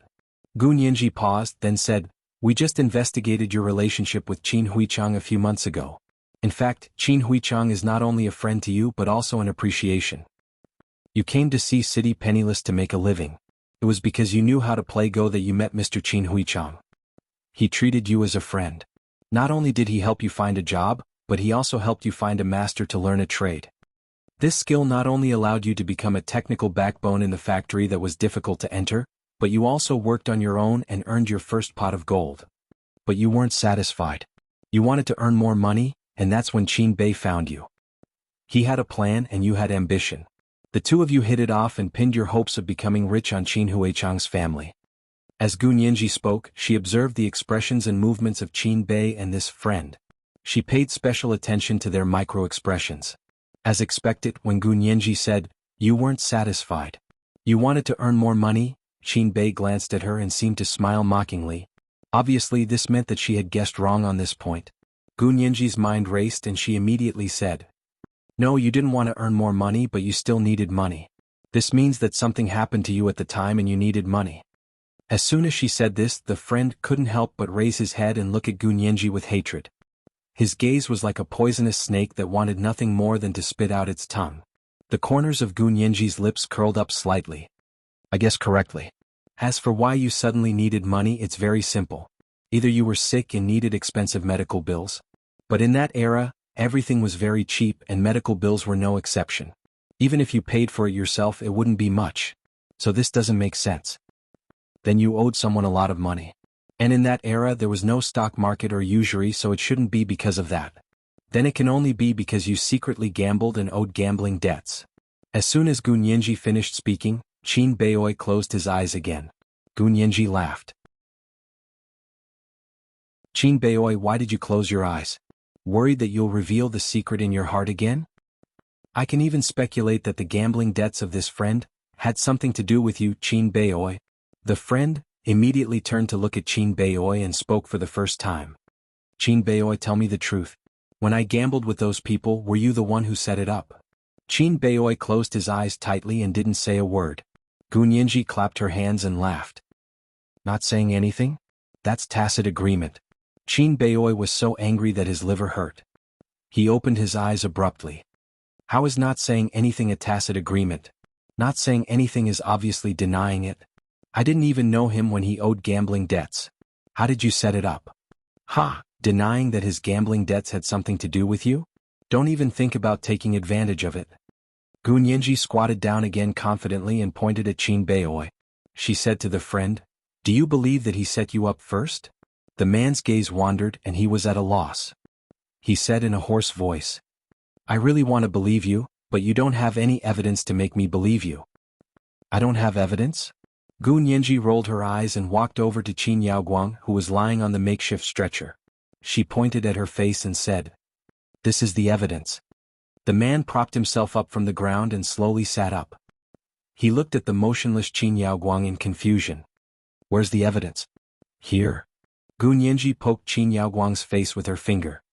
Did you know that her face had plastic surgery? The man's eyes flashed twice, then he pretended to be shocked. Really? How did you know? I couldn't tell at all. Gu Nianji rolled her eyes. All right, stop acting. You're overacting. Too fake. You clearly know what lawyer Qin Suwen looked like when she was a child. How could you not know that Qin Yaoguang had plastic surgery? Gu Nianji pointed out. He Qingjian's body trembled. This was the first time he had heard something related to Qin Suwen's appearance when she was a child.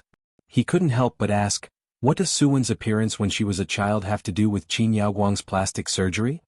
He Jichu stood expressionlessly in the morning light, but he had one hand in his trouser pocket, tightly gripping a photo. It was the family photo that Qin Suwen had taken with her parents when she was a child. For various reasons he had never shown this photo to He Qingjian. This was the first update of the day, Chapter 1916, Reorganizing the Past, 1. A reminder for everyone's monthly votes and recommendation votes. There were 2 updates today. 8 o'clock in the evening the next day. Moi moi little angels.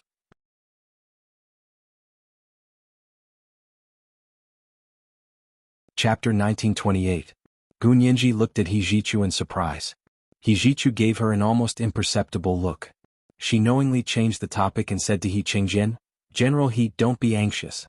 You'll understand why when I find out more about lawyer Qin Suwen's family. He Qingjian could only suppress the growing uneasiness and anxiety in his heart and patiently listened to Gu Nianji's questions. The friend, who had already sat up, opened her mouth awkwardly and mumbled. It's been so long. I'm not familiar with them. Who are you not familiar with? Gu Nianji was a little annoyed. Qin Huichang's family or Qin Beioi's family? You're really not familiar with them? You're not familiar with Qin Beioi and he let you get such a big mansion? And in the center of Sea City, where every inch of land is worth gold. Or you're not familiar with Qin Huichang's family? If you're not familiar with them, how can you be in and out of his house for so many years just like their family? Oh no. Gu Nianji shook her head. How can I say that you're like their family? This is really the first time the word family has been slandered so harshly. The friend blushed and muttered, I'm not familiar with Qin Yaoguang. Gu Nianji slapped Qin Yaoguang's face so hard that it almost caved in. Okay, even if you're not familiar with Qin Yaoguang, let me tell you now that Qin Yaoguang has had plastic surgery, and she had plastic surgery when she was young. She even used the most advanced biological plastic surgery. There's an extra benefit to biological plastic surgery. I don't think Qin Beioi and Qin Yaoguang know about it. Gu Nianji turned around and the smile on her lips was almost mocking. She looked at Qin Beioi and enunciated each word clearly, that is, using biological plastic surgery, we can find out the exact age of her plastic surgery through the biological material on her face. Qin Beioi's entire body trembled uncontrollably. He had never imagined that Gu Nianji would be able to uncover everything that had happened so long ago, without any evidence at all. Gu Nianji saw him tremble and smiled even more sweetly. She looked at the friend sitting on the ground and said in a clear voice, If I told you that Qin Yaoguang had plastic surgery when she was 8.5 years old, what would you think? 8.5 years old. The friend was clearly a little confused. She began to calculate which year Qin Yaoguang was 8.5 years old. Gu Nianji didn't wait for him to figure it out and immediately said, It was a year before Qin Huichang's family got into a car accident. In other words, it was a year before Qin Huichang sold the land to Qin Bei. Your Excellency, when did Qin Bei meet you? Was it a year before your old friend got into a car accident? The old friend jerked his head up and glared at Qin Bei. Half a year before they got into trouble. That's right. Gu Nianji clasped her hands together in front of her chest, her eyes sparkling. So Qin Bei was prepared. It's not a coincidence or accident that he met you. He had obviously come prepared. Do you still think that you were just unlucky to suddenly fall into a gambling game and owe a huge amount of debt? The old friend recalled what had happened in the past. He stood up abruptly and stumbled towards Qin Bei. It's you? It's all your fault. How can you be so crazy? Qin Bei roared angrily, scaring the man into stopping in his tracks. Seeing that Qin Bei was still brimming with hostility, the man cowered and didn't dare to step forward. Gu Nianji incited him as if she wanted to see the world in chaos. You're still afraid of him? Didn't you see that he was arrested? You're still afraid? You're really a coward? Qin Bei snorted. He's a coward? He wasn't a coward at all when he sent his old friend's family to their deaths. Nonsense. I didn't. The old friend's eyes flashed. He tried to put on a brave front and tried to cover Qin Bei's mouth. Gu Nianji pulled him away and sighed. What's going on? Could it be that the car accident at Qin Huichang's family wasn't caused by Qin Bei, but by you? The man waved his hands and said frantically, It wasn't me. It wasn't me. Haha, it would be strange if it wasn't you. Qin Bei rolled his eyes. You were the one who gave me the idea back then. Otherwise, how could Qin Huichang obediently sell his land? So you're admitting that you did something? Gun Yanji pursued. So what if I admit it? Qin Bei threw caution to the wind. Anyway, at this point, do I still have a way out? Even if I didn't do it, those two people won't let me live. Gun Yanji stretched out her finger and shook it. You're wrong. It's not that those two people won't let you live. It's the three of us who won't let you live. Gun Yanji pointed at herself and continued, then how did he give you the idea? At this point, Qin Bei suddenly stopped talking and revealed a strange smile. Yes? The old friend also came back to his senses after his panic. He knew that he had said too much, so he simply shut up. You want to play dead? Gun Yanji snorted. Then let me guess again. She drew a circle around Qin Yaoguang's face with her finger, and her nails left a faint white mark on Qin Yaoguang's face. Gun Yanji thought about it and said, then let's think about under what circumstances a person would do something they didn't want to do. First he was forced. But at that time, there was no trace of Qin Huichang being forced. From the facts of our investigation, Qin Huichang's actions had always been free, including going to Z City to sell land, and later returning to C City to get into a car accident. So this can be ruled out for the time being. Second, he was threatened. There are many things that can be said about this. Gun Yanji looked down and stared at Qin Yaoguang's face. If he was threatened, then what could threaten him? Generally speaking, it's the safety of one's family. Then whose life was it that was used to threaten Qin Huichang? Now we're thinking about why Qin Yaoguang had plastic surgery to look like this a year in advance. Gun Yanji looked up at He Chengjian, who was staring at her eagerly. Qin Yaoguang had plastic surgery to look like Qin Suwen a year in advance. She should have known that Qin Beiyoi used someone's life to threaten Qin Huichang. He Chengjian had actually already guessed it, but because this guess was too horrifying and painful, he had been unwilling to face it or admit it. Now that Gun Yanji had said it herself, He Chengjian blurted out, that's impossible. Qin Yaoguang had plastic surgery, so how could she look the same as Suwen? Did you make a mistake? Gun Yanji took a deep breath and tears welled up in her eyes. Why is it impossible? Otherwise, why would she have plastic surgery in advance? In fact, after thinking about it, only by putting Qin Yaoguang's plastic surgery a year in advance into the endless cycle of the land sale and car accident would the whole case have a chance to reveal the truth. No, impossible, this is impossible. He Chengjian seemed to have aged 10 years in an instant, and his entire being seemed to have deteriorated. He muttered in denial, this doesn't make sense, it's completely impossible. Why is it impossible? Gun Yanji didn't think much of it. If an animal walks like a duck, swims like a duck and cries like a duck, then it's a duck. What's there to not understand? Of course it's impossible. He Chengjian raised his head abruptly and denied it flatly. If Qin Yaoguang really had plastic surgery to look like Suwen, then Suwen has known Qin Yaoguang for so many years. How could she not recognize her? She even investigated the truth of her family's accident herself. That's the problem, Gun Yanji said lightly, her tone tinged with pity. Gun Yanji said lightly with a hint of pity in her tone. Why didn't Qin Suwen recognize her? Qin Yaoguang had plastic surgery to look like her. Gun Yanji sighed. General He, have you forgotten that Qin Yaoguang knows how to remove memories? He Chengjian's face suddenly darkened. You're saying that Qin Yaoguang knew how to remove memories when she was 9 years old? Gun Yanji, aren't you being too whimsical? Qin Bei burst into laughter. He laughed at Gun Yanji and said, Gun Yanji, oh Gun Yanji, you have a glib tongue, but even General He doesn't believe you. Ijichu walked over, raised his arm and slapped Qin Bei twice in the face. He almost fainted from the slap. The back teeth in his mouth were completely loose and he grimaced in pain. Shut up. You don't need to say anything now. He Jichu had already figured out the whole thing and warned Qin Bei in a low voice. Qin Bei could still order Gun Yanji around, but he didn't dare to act rashly in front of He Jichu.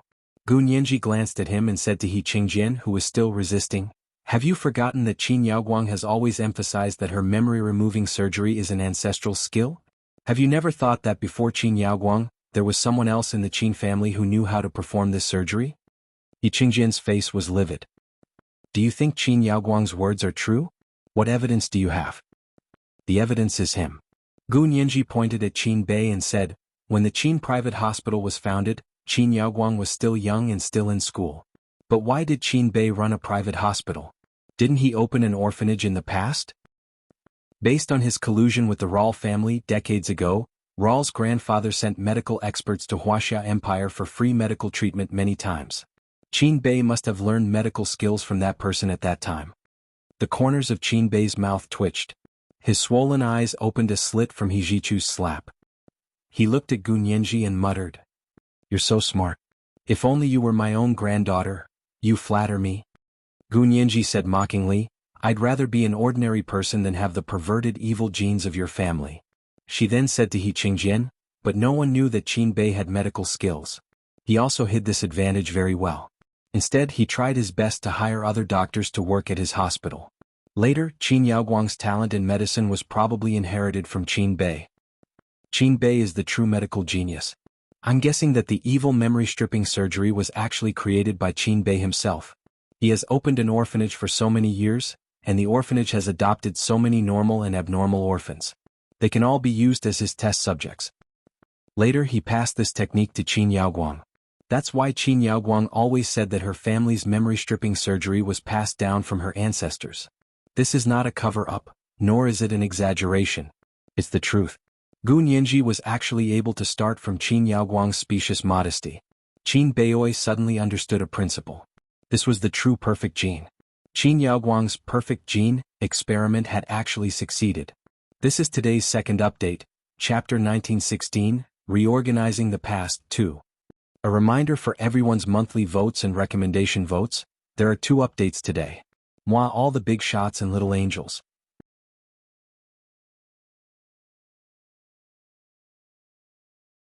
Chapter 1929. You're saying that Qin Bei himself is also a doctor? He also knows medicine? Yi Qingjian was shocked. He looked at Qin Bei in disbelief, then at Gu Nianji. His expression became serious. Do you have any evidence? How can you accuse him of something like this? Gu Nianji nodded confidently. He knows medicine, but I don't think he's a doctor. A doctor has the heart of a parent, helps the needy, and solves the suffering of the people. What has he done? Gu Nianji pursed her lips. Qin Bei's medical skills were all learned by harming others, and he has never used them in the right way. You're slandering me. Qin Bei couldn't hold it in anymore. How dare you spout nonsense without evidence? Do you really think you can frame others just because you're a lawyer? Gu Nianji snorted. No evidence? Then where did Qin Yaoguang's memory-stripping surgery come from? Where did Qin Suwen's memory-stripping surgery come from when she was a child come from? What evidence do you have to prove that Qin Suwen underwent memory-stripping surgery when she was a child? Qin Bei sneered. Qin Suwen's body has already become a skeleton, and you still want to lie? Qin Suwen's body had become a skeleton and had been displayed in court, so everyone knew about it. You want evidence? He Jichu spoke up. Okay, I'll give you evidence. Although my mother's body has already been turned into a skeleton by you, the skeleton can still speak. As he spoke, Hijichu waved his hand behind him. His orderlies walked over with 3 instruments and placed them in the middle of the grass in a triangular formation. It was almost 8 o'clock, but the sun was blocked by the clouds. The sky above the empty space beside the sinkhole had already darkened. Show it to him. Hijichu put his hands behind his back and stood behind an instrument. The orderlies immediately began to operate the 3 instruments. Not long after, 3 beams of light shot out from the instrument and gathered into a line in the middle of the empty space. A holographic virtual scene appeared in front of everyone. Everyone was startled. Because what appeared here was a set of bones. Hijichu said calmly, "This is my mother, Qin Suwen's skeleton." Following that, green lines began to linger on the skull of the skeleton. Like a painting, it was constantly being drawn and stretched, adding and deleting. Not long after, a female figure appeared in front of them. She was lifelike and wore a black suit that Qin Suwen usually wore when she appeared in court. She was the size of a real person. This female portrait was almost identical to Qin Yaoguang. Hijichu raised his chin and said dryly, "This is a reconstruction of my mother's original appearance using a court-approved craniofacial reconstruction technique. Look closely. You can make my mother's appearance look completely different. You can remove all her memories before she was 9 years old, but you can't change her bones.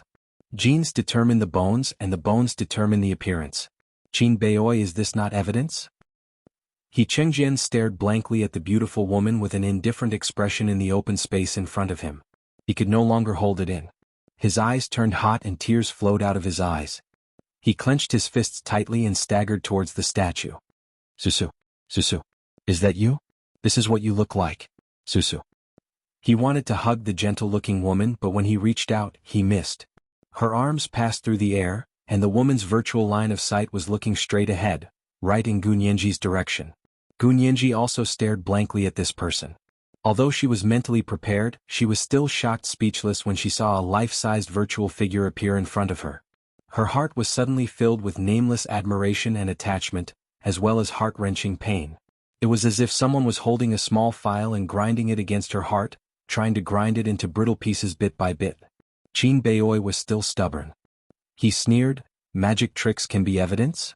Major General why don't you just kill me? Why do you have to use fake evidence to try and convince me? I'm telling you it's impossible." Yijichu finally took out the family photo. He coldly showed the photo to Qin Beoi. "Then what about this photo? Qin Beoi, you old man. Take a good look at it." His heart was filled with indescribable anger and sorrow. He strode forward and pulled Qin Beoi out from the hands of Peter and the bodyguard. He pressed down on his neck with one hand and kicked him in the back of his knee, forcing him to kneel in front of the photo. "Take a good look at it. You took their land. You killed their people. You even stripped their daughter of her appearance. You removed their daughter's memories. You want evidence from me now." He grabbed the back of Qin Beoi's neck and pressed his head against the ground, forcing him to kowtow to the photo of his grandfather's family. When Gu Nianji saw this, she quickly found a relatively flat rock from the forest beside the grass and stuffed it in front of Qin Beoi.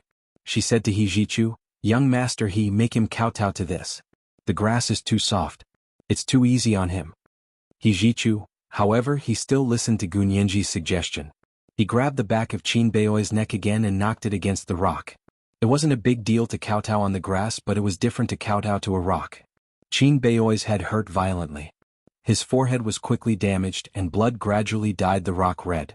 Yiqingjian finally came back to his senses when he heard the sound of kowtowing. He turned his head to take a look and immediately strode over.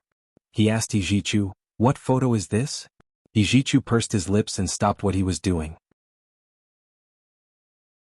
He handed the photo to Yiqingjian. Yiqingjian took it and could tell at a glance that the two adults in the photo were his father-in-law and mother-in-law. After he married Qin Suwen, he had helped Qin Suwen investigate her parents back then, but he had only found information and photos of these two people. It was what they looked like in this family photo. The little girl nestled between the two of them was undoubtedly Qin Suwen when she was young. She looked so much like Gu Nianji when she was young. Yiqingjian looked up at Gu Nianji in surprise, then looked at the photo. He suddenly became excited and reached out his arms to her. "Nianji, so you're my biological daughter. Come here. Dad has wronged you. Dad has let you down. I knew it. You're so good at fighting lawsuits and you always remind me of Susu. Susu treated you so well back then, even better than her own son. I should have known that you're my daughter. You're not Gu Xiangwen's daughter." At that moment, Lu Jin, who had been watching quietly from the side, suddenly wanted to rush over angrily, but Lu Yuan was quick to react. He grabbed his hands with one hand and covered his mouth with the other. Lu Yuan's hand strength was much stronger than Lu Jin's, and Lu Yuan was a martial arts practitioner. He had never abandoned his martial arts after so many years. Therefore Lu Jin had no chance of struggling.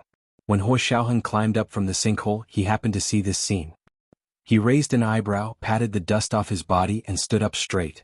However, no one noticed that someone had climbed up from the bottom of the sinkhole. Even the most vigilant Peter was attracted by the show in front of him. It wasn't until Huo Xiaoheng walked up to him that he was shocked. As the KGB's ace of the Far East, there would actually be a day when someone would sneak up on him without him noticing. Peter immediately reflected on his mistake and took a big step to the side to stay away from Huo Xiaoheng. Huo Xiaoheng happened to be standing where Peter had been with his hands behind his back. He was in the exact same posture as the bodyguard and he quietly blended in. Of course, Gu Nianji didn't notice that someone had come. She was also confused by Yiqingjian's reaction. Shouldn't he be furious and unable to tolerate the child that Qin Suwen had secretly given birth to behind his back? But why would he think that she was his biological daughter? Gu Nianji pursed her lips and said calmly, "General you're mistaken. I'm not your biological daughter." "How can that be?" Yiqingjian was excited. "You look almost identical to Susu when she was young, and you look quite similar to Susu now. Just by looking at your appearance, I can tell that you must be her biological daughter. And you've inherited her talent in the law. How can that be not? Gun Yinji had a headache.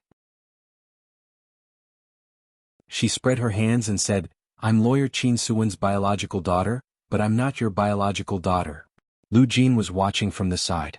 Gun Yinji didn't want Lu Jin to misunderstand at all, and she didn't want him to be sad.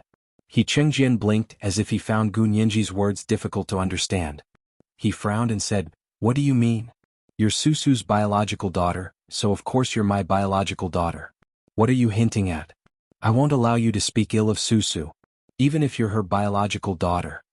Qin Bei sat on the ground and laughed out loud. He Chengjian, oh he Chengjian. Aren't you disgusting? Your wife made you a cuckold and you still don't understand? TSK, if she's your biological daughter, do you want your biological daughter to marry your biological son? Ah. What right do you have to laugh? Gun Yinji was furious.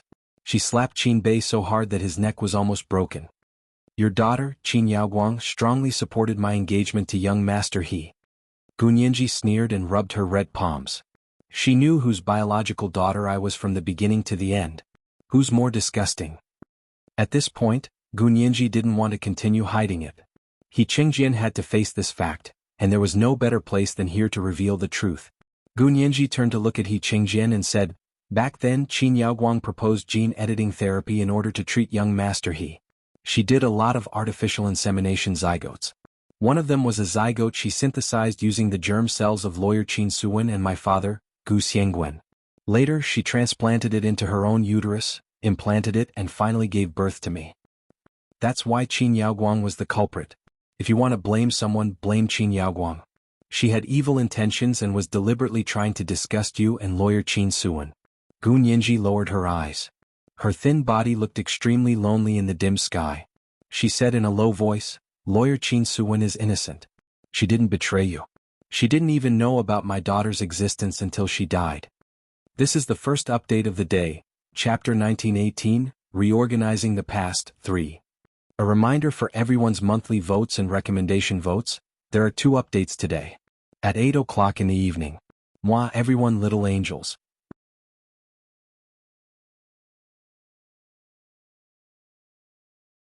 Chapter 1930. I didn't even know until I died. Yi Qingjian chewed on this sentence. His bloodshot mind gradually calmed down and his heart was blank. The person he loved the most in the world had experienced so much pain, but he didn't know it all.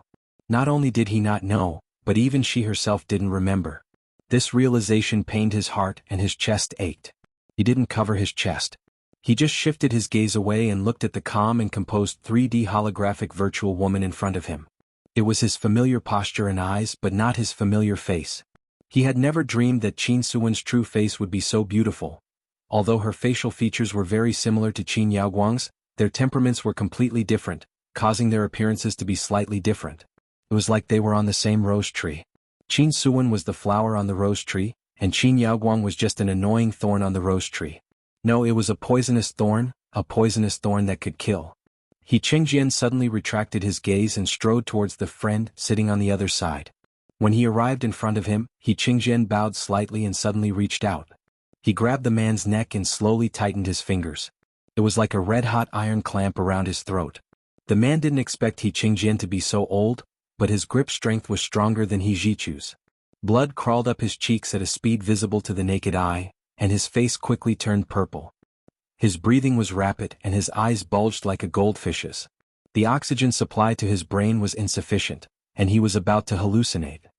He Chengjian held the family photo He Jichu had given him and almost stuck it on the face of his friend. You still dare to say that you didn't know what Suwen looked like when she was young? You really didn't know that you would set a trap to capture Nianji the moment you saw her?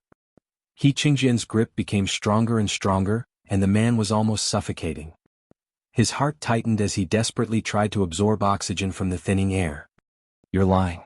You can't just deny it, He Jichu said calmly from the side. He Jichu said calmly from the side, with tangible physical evidence and a logical chain of reasoning, we can sentence him without a confession. Gun Yinji quickly said, that's right. Let's understand the sentence with zero confession. Zero? Zero confession? Why did you sentence me to jail for something I didn't admit to? The man's eyeballs were about to burst. Gun Yinji nodded. Of course, the so-called zero confession sentence doesn't mean that you don't have a confession at all. It means that you don't have a confession that you personally committed the crime.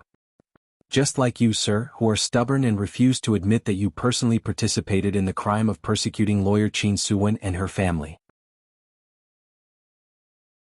In this case, we have tangible physical evidence, witnesses and logic, motive, to form a complete chain of evidence, and the court can sentence you. Gu Nianji quickly thought about the person's actions and tried to find a breakthrough point. She suddenly thought of what He Qingjian had just said. You still dare to say that you don't know what Su Wen looked like when she was young? You really didn't know that you would set a trap to capture Nianji the moment you saw her? The memory of falling into this man's cellar in Sea City suddenly replayed in her mind. Thinking back to what she had just deduced, Qin Huichang must have been threatened. Moreover, he was threatened by the safety of his loved ones, which was why he agreed to sell the land. She exclaimed as if she had been enlightened, I know. He was the one who made the first move. Gu Nianji pointed excitedly at the friend, whose face was purple. It was him. He set a trap to kidnap lawyer Qin Suwen. Just like the time he kidnapped me. He helped Qin Bei kidnap lawyer Qin Suwen, who was only 8 years old at the time, and used her life to threaten old Mr. Qin Huichang. Wu Xiaoheng spoke at the right time. If Qin Suwen had disappeared when she was 8 years old, why didn't her father, Qin Huichang, call the police? Gu Nianji's eardrums vibrated when she heard this voice, and her heart was filled with joy. She looked up at Wu Xiaoheng, her eyes shining like sunlight shining through the clouds and into her eyes. You're here. Her eyes could speak. Wu Xiaoheng nodded and responded with his eyes, I'm here. Gu Nianji's gaze was almost glued to Wu Xiaoheng's face. Wu Xiaoheng felt that her gaze was honey, and he felt sweet at a glance. Although he didn't like sweets, he couldn't refuse Gu Nianji's sweetness. He smiled at her, his eyes filled with love and affection that he had never shown before. Gu Nianji suddenly felt that she wasn't lonely anymore. Even if the whole world abandoned her, she still had Major General Hua. With the nourishment and warmth of love, Gu Nianji's mind worked even faster. She even broke through a key point. I know why Qin Yaoguang had plastic surgery to look like Qin Suwen a year in advance. I also know why old Mr. Qin Huichang didn't call the police. Gu Nianji's clear voice echoed in the open space near the Tunguska sinkhole. The clouds were low, the sky was dark, and the temperature dropped sharply. There were specks of snow slowly falling from the sky. The first snow of the long Siberian winter had arrived. Gu Nianji didn't feel cold at all. On the contrary, her entire body was hot, as if the sun had penetrated the thick clouds and was shining on her alone. Almost everyone's eyes were on her. Except for He Zhichu, who only took a glance before looking away with a frown. He couldn't look at the woman he had once loved so deeply. Gu Nianji walked to He Qingjian's side and gently but firmly took the yellowed family photo from his hand. She said clearly, Qin Yaoguang had plastic surgery to look like Qin Suwen a year in advance to confuse and deceive Qin Huichang. I speculated just now that this friend kidnapped Qin Suwen and used her life to threaten Qin Huichang. Generally speaking, when something like this happens, the victim's family will choose to call the police. The police will help you find the kidnappers. But Qin Huichang didn't call the police. What? Judging from Qin Suwen's personality, Qin Huichang and his wife aren't weak and ignorant people. They wouldn't avoid the police and directly contact the kidnappers to negotiate terms. And Qin Suwen's personality is even more resolute. She would rather die than live in dishonor. Even if she's still young, this kind of personality won't change. Moreover, the kidnappers are holding back because their ultimate goal is to make Qin Huichang agree to sell the land, not to really take Qin Suwen's life. In other words, before Qin Huichang agrees to sell the land, they can't kill this family. Moreover, they have to make her live well. Only then can they achieve their goal. But why would Qin Suwen cooperate with them? I can imagine that Qin Suwen, who was only 8 years old back then, wouldn't have given these people any chance to compromise. Under such circumstances, or rather this cunning old fox, Qin Beiyoi, who had long understood Qin Huichang's family's temper and personality, had no intention of letting Qin Suwen threaten her father, Qin Huichang. Gu Nianji walked to Qin Yaoguang, who was lying on the makeshift stretcher bed. She pointed at her face and said, his plan was probably to let Qin Yaoguang, who had plastic surgery a year ago, replace Qin Suwen. At that time there was no internet. If the kidnappers wanted to contact their families, they would usually use the phone. Considering that the kidnappers this time aren't ordinary people, and they have the support of the American consortium LORER, they must have handheld cameras in their hands. So, they must have used Qin Yaoguang to pretend to be Qin Suwen and filmed a videotape of her crying and begging for mercy. She personally asked Qin Huichang to sell the land in exchange for her freedom and not to call the police. She explicitly hinted that if she called the police, these people would kill her. Then, the videotape could be sent to Qin Huichang's hands without anyone noticing through the hands of this friend. When Qin Huichang, who knows his daughter very well, sees this videotape, what will he think? They definitely won't think that someone looks exactly like their daughter. Even more so, they won't think that someone is pretending to be their daughter. Instead, they'll think, why would their stubborn daughter be so scared? What did the other party do to her to scare her out of her wits? For biological parents who love their children, worldly possessions like money are far less important than their children. Therefore, Qin Huichang, who originally didn't plan to sell the land and might call the police, changed his mind in an instant. He agreed to sell the land and didn't plan to call the police, but the condition was that he saw his daughter unharmed. At this point, Gu Nianji paused for a moment and observed the expressions of Qin Bei and the friend.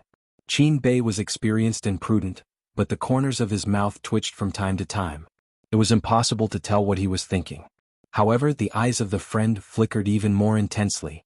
It was obvious that her speculation was correct, and the man's psychological defenses were beginning to crumble. Ijichu clenched his fists and resisted the urge to shoot the man to death. He said coldly, "If you're willing to become a tainted witness, I can plead with the judge to give you a lighter sentence." The man's eyes suddenly lit up as if he had found hope. His body was instantly filled with strength. He held He Qingjian's hand and tried to squeeze out a sentence. "Let go of me first. As long as General He also agrees to let me be a tainted witness, I'll say." This was the second update of today, Chapter 1919, Reorganizing the Past 4. A reminder for everyone's monthly votes and recommendation votes, there were 2 updates today. Moi big shots, little angels.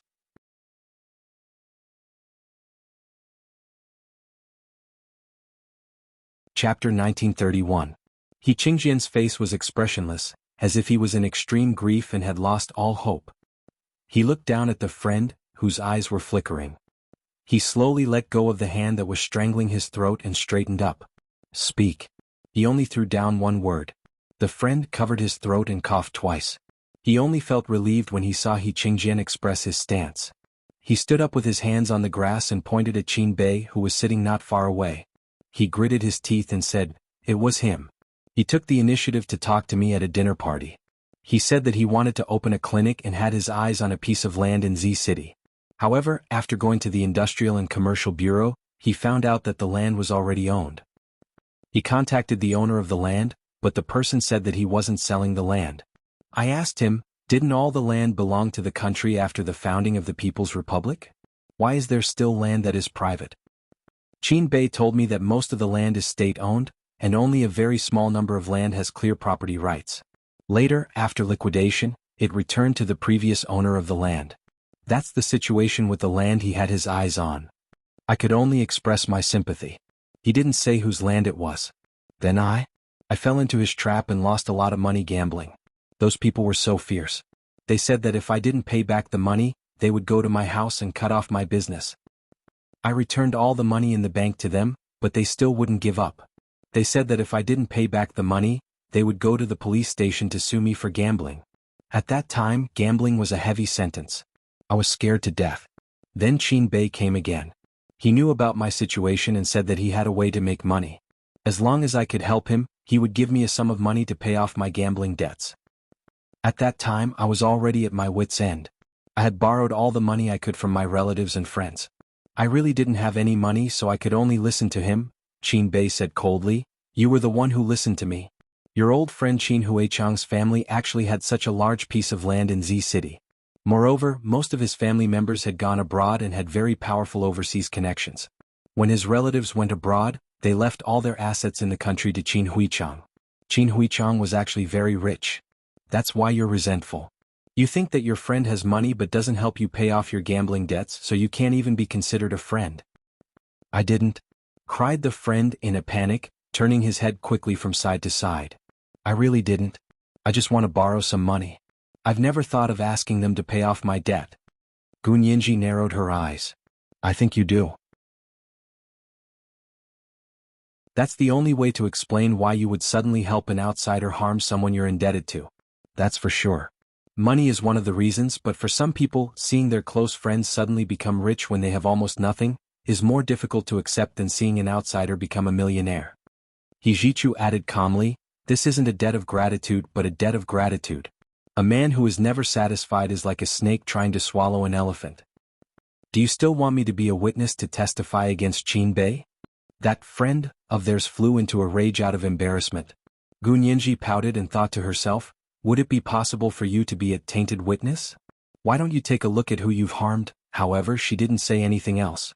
Yi Qingjian put his hands behind his back and stared at the beautiful 3D holographic figure in the snow of Siberia. He said in a deep voice, "Continue." The friend recalled for a while and said, "Actually, I don't remember much after that. It was Qin Bei who asked me to help kidnap Qin Huichang's only daughter, Qin Suwen." "How did you kidnap her?" He Jichu interrupted him. "Tell me clearly." The man was stunned for a moment. He didn't want to say it, but he was frightened by He Jichu's sharp and cold gaze. He couldn't help but say, "One day after school I said I had something fun for her to play with. After she came," as he spoke he glanced at Gu Nianji. Gu Nianji laughed. "Don't tell me it's really the same as tricking me into falling into a trap?" The corners of the man's mouth twitched as he said, "More or less, but that's not the point. The point is, Qin Bei was the one who ordered me to do it." Qin Bei laughed mockingly and admitted bluntly, "Yes, I was the one who told you to do it. But I didn't point a gun at your head. You agreed without hesitation. It was very unexpected at the time. I thought it would take more effort and more money."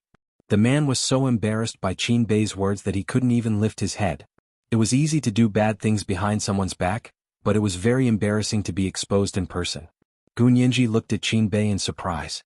He had actually confessed. Ijichu had already arranged for someone to record the entire scene and upload it to the cloud at the same time. He had to capture all of the confessions of these two people. Yi Qingjian was still expressionless. He only looked at the friend, and then at Qin Bei. He grunted indifferently. "What else?" "I'll tell you the rest myself." Qin Bei waved his hand and his aura returned. The friend panicked and quickly said, "I'm the witness. You guys aren't going back on your word, are you?" He was afraid that because Qin Bei had taken the initiative to confess, these people would use Qin Bei as a witness, to testify against him. Gu Nianji shook her head speechlessly and looked away. She didn't want to see this person's ugly behavior. It was really an eyesore. Qin Bei also glanced at this person disdainfully and scoffed. He ignored him and thought to himself, "You still want to be a witness?" How could he believe the words of that old fox He Qingjian? Not to mention the person they had plotted against back then. It was Qin Suwen, the person He Qingjian had in his heart. It would have been better if he didn't know about these things. Once he knew, Qin Bei knew that he had no chance of survival. So now that things had come to this, he was going all out. Only by putting himself in a dead end would he have a chance of survival. He said in a low voice, "I did need that land back then because Lorraine told me that this land would be zoned to the special zone. At that time only this land was privately owned and could be transferred. The other lands were all state-owned, so I couldn't buy them even if I wanted to." Moreover, he also revealed that according to the special zone policy formulated by the country, after it was zoned as a special zone, privately owned land could enter the circulation field. At that time, just this land alone would be worth millions. Decades ago, even 10,000 yuan households were the object of everyone's admiration, not to mention millions and tens of millions. If I had this land, even if I didn't sell it, I could use this land as collateral to get a bank loan to open a hospital. I knew who this land belonged to the moment I heard it. My ancestors used to work for the Qin family. Our family's surname was later changed to the same surname as the owner. They used to be famous in our place. Later their family went abroad and went north. No one was in Z City anymore. I happened to know that Qin Huichang and his family didn't go abroad and went to C City. So I started to make preparations. I first investigated the situation of their family, then came up with an idea. When I came back, I gave my daughter, Qin Yaoguang, plastic surgery. This friend has already told me what happened after that. Qin Bei laughed. To be honest, many of the ideas were suggested by this friend. He was the most familiar with Qin Huichang, so his ideas were the most effective. From the kidnapping of Qin Suwen to Qin Yaoguang pretending to be Qin Suwen to shoot a distress video, and the car accident that Qin Huichang's family encountered after returning to C City, It was all done by this person.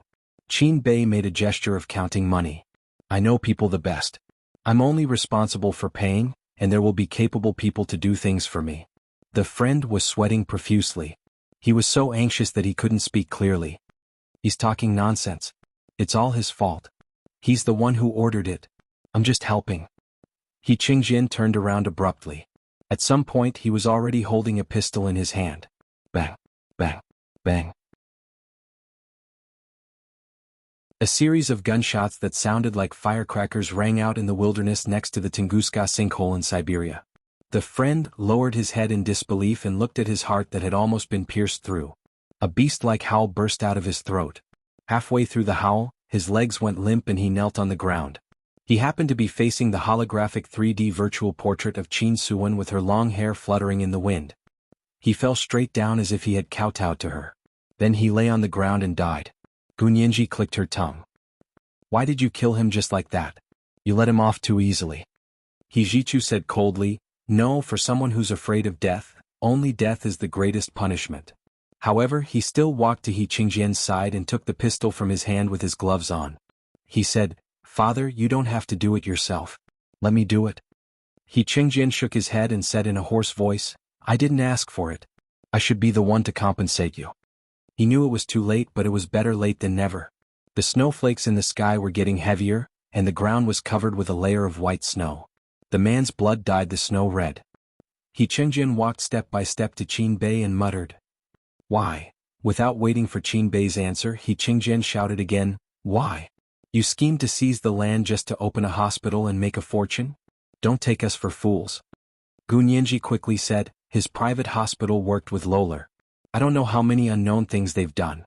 We have to interrogate them properly. Hijichu put his hand on Gunyanji's shoulder and stopped her from stepping forward. He said calmly, he's using the private hospital as a cover to cover up their laboratory. Qin Bei smiled disapprovingly. My daughter is a great scientist to begin with. I used the money earned by my own hospital to fund her laboratory. Why would I need to cover it up? Just funding her laboratory? Hijichu's investigations over the past few days had not been fruitless. He ordered someone to bring a suitcase over and threw it on the snow in front of Qin Bei. See for yourself. Your daughter's laboratory is just a cover. You have your own laboratory. Nianji was right when she said you were a medical genius. All these years you've also been studying medicine and genetics. However, unlike your daughter's research on perfect genes, you're working with foreigners to study the absolute weakness of the Wuxia race's genes. He Qingjian's eyes widened as he questioned Qin Bei. Why are you working with foreigners to study the absolute weakness of the Wuxia race's genes? What are you trying to do? Qin Bei's pupils constricted. His last secret had been exposed by Hijichu and Gunyanji. What else did he have to worry about? He looked up at the sky and laughed out loud. His aura was no weaker than He Qingjian's. Don't you know what I'm trying to do? He raised his head and looked proudly at the crowd around him. He said loudly, measure the Wuxia race's genes and make the country happy. Inferior races are only fit to be gene banks and breed with other advanced races. He Qingjian's eyes were bloodshot. When he realized that he no longer had a gun in his hand, he simply pounced on Qin Bei and grabbed him by the throat. Qin Bei seemed to have been waiting for him to do so. As soon as He Qingjian pounced on him, Qin Bei quickly grabbed He Qingjian's hand that was strangling his throat and said loudly, there's a time bomb in my body. Hurry up and give me a helicopter to leave. Otherwise I'll die with him. This was the first update of the day, Chapter 1920, Reorganization of the Past, 5. A reminder for everyone's monthly votes and recommendation votes, there were 2 updates today. 8 o'clock in the evening the next day. Kiss, kiss, little angels.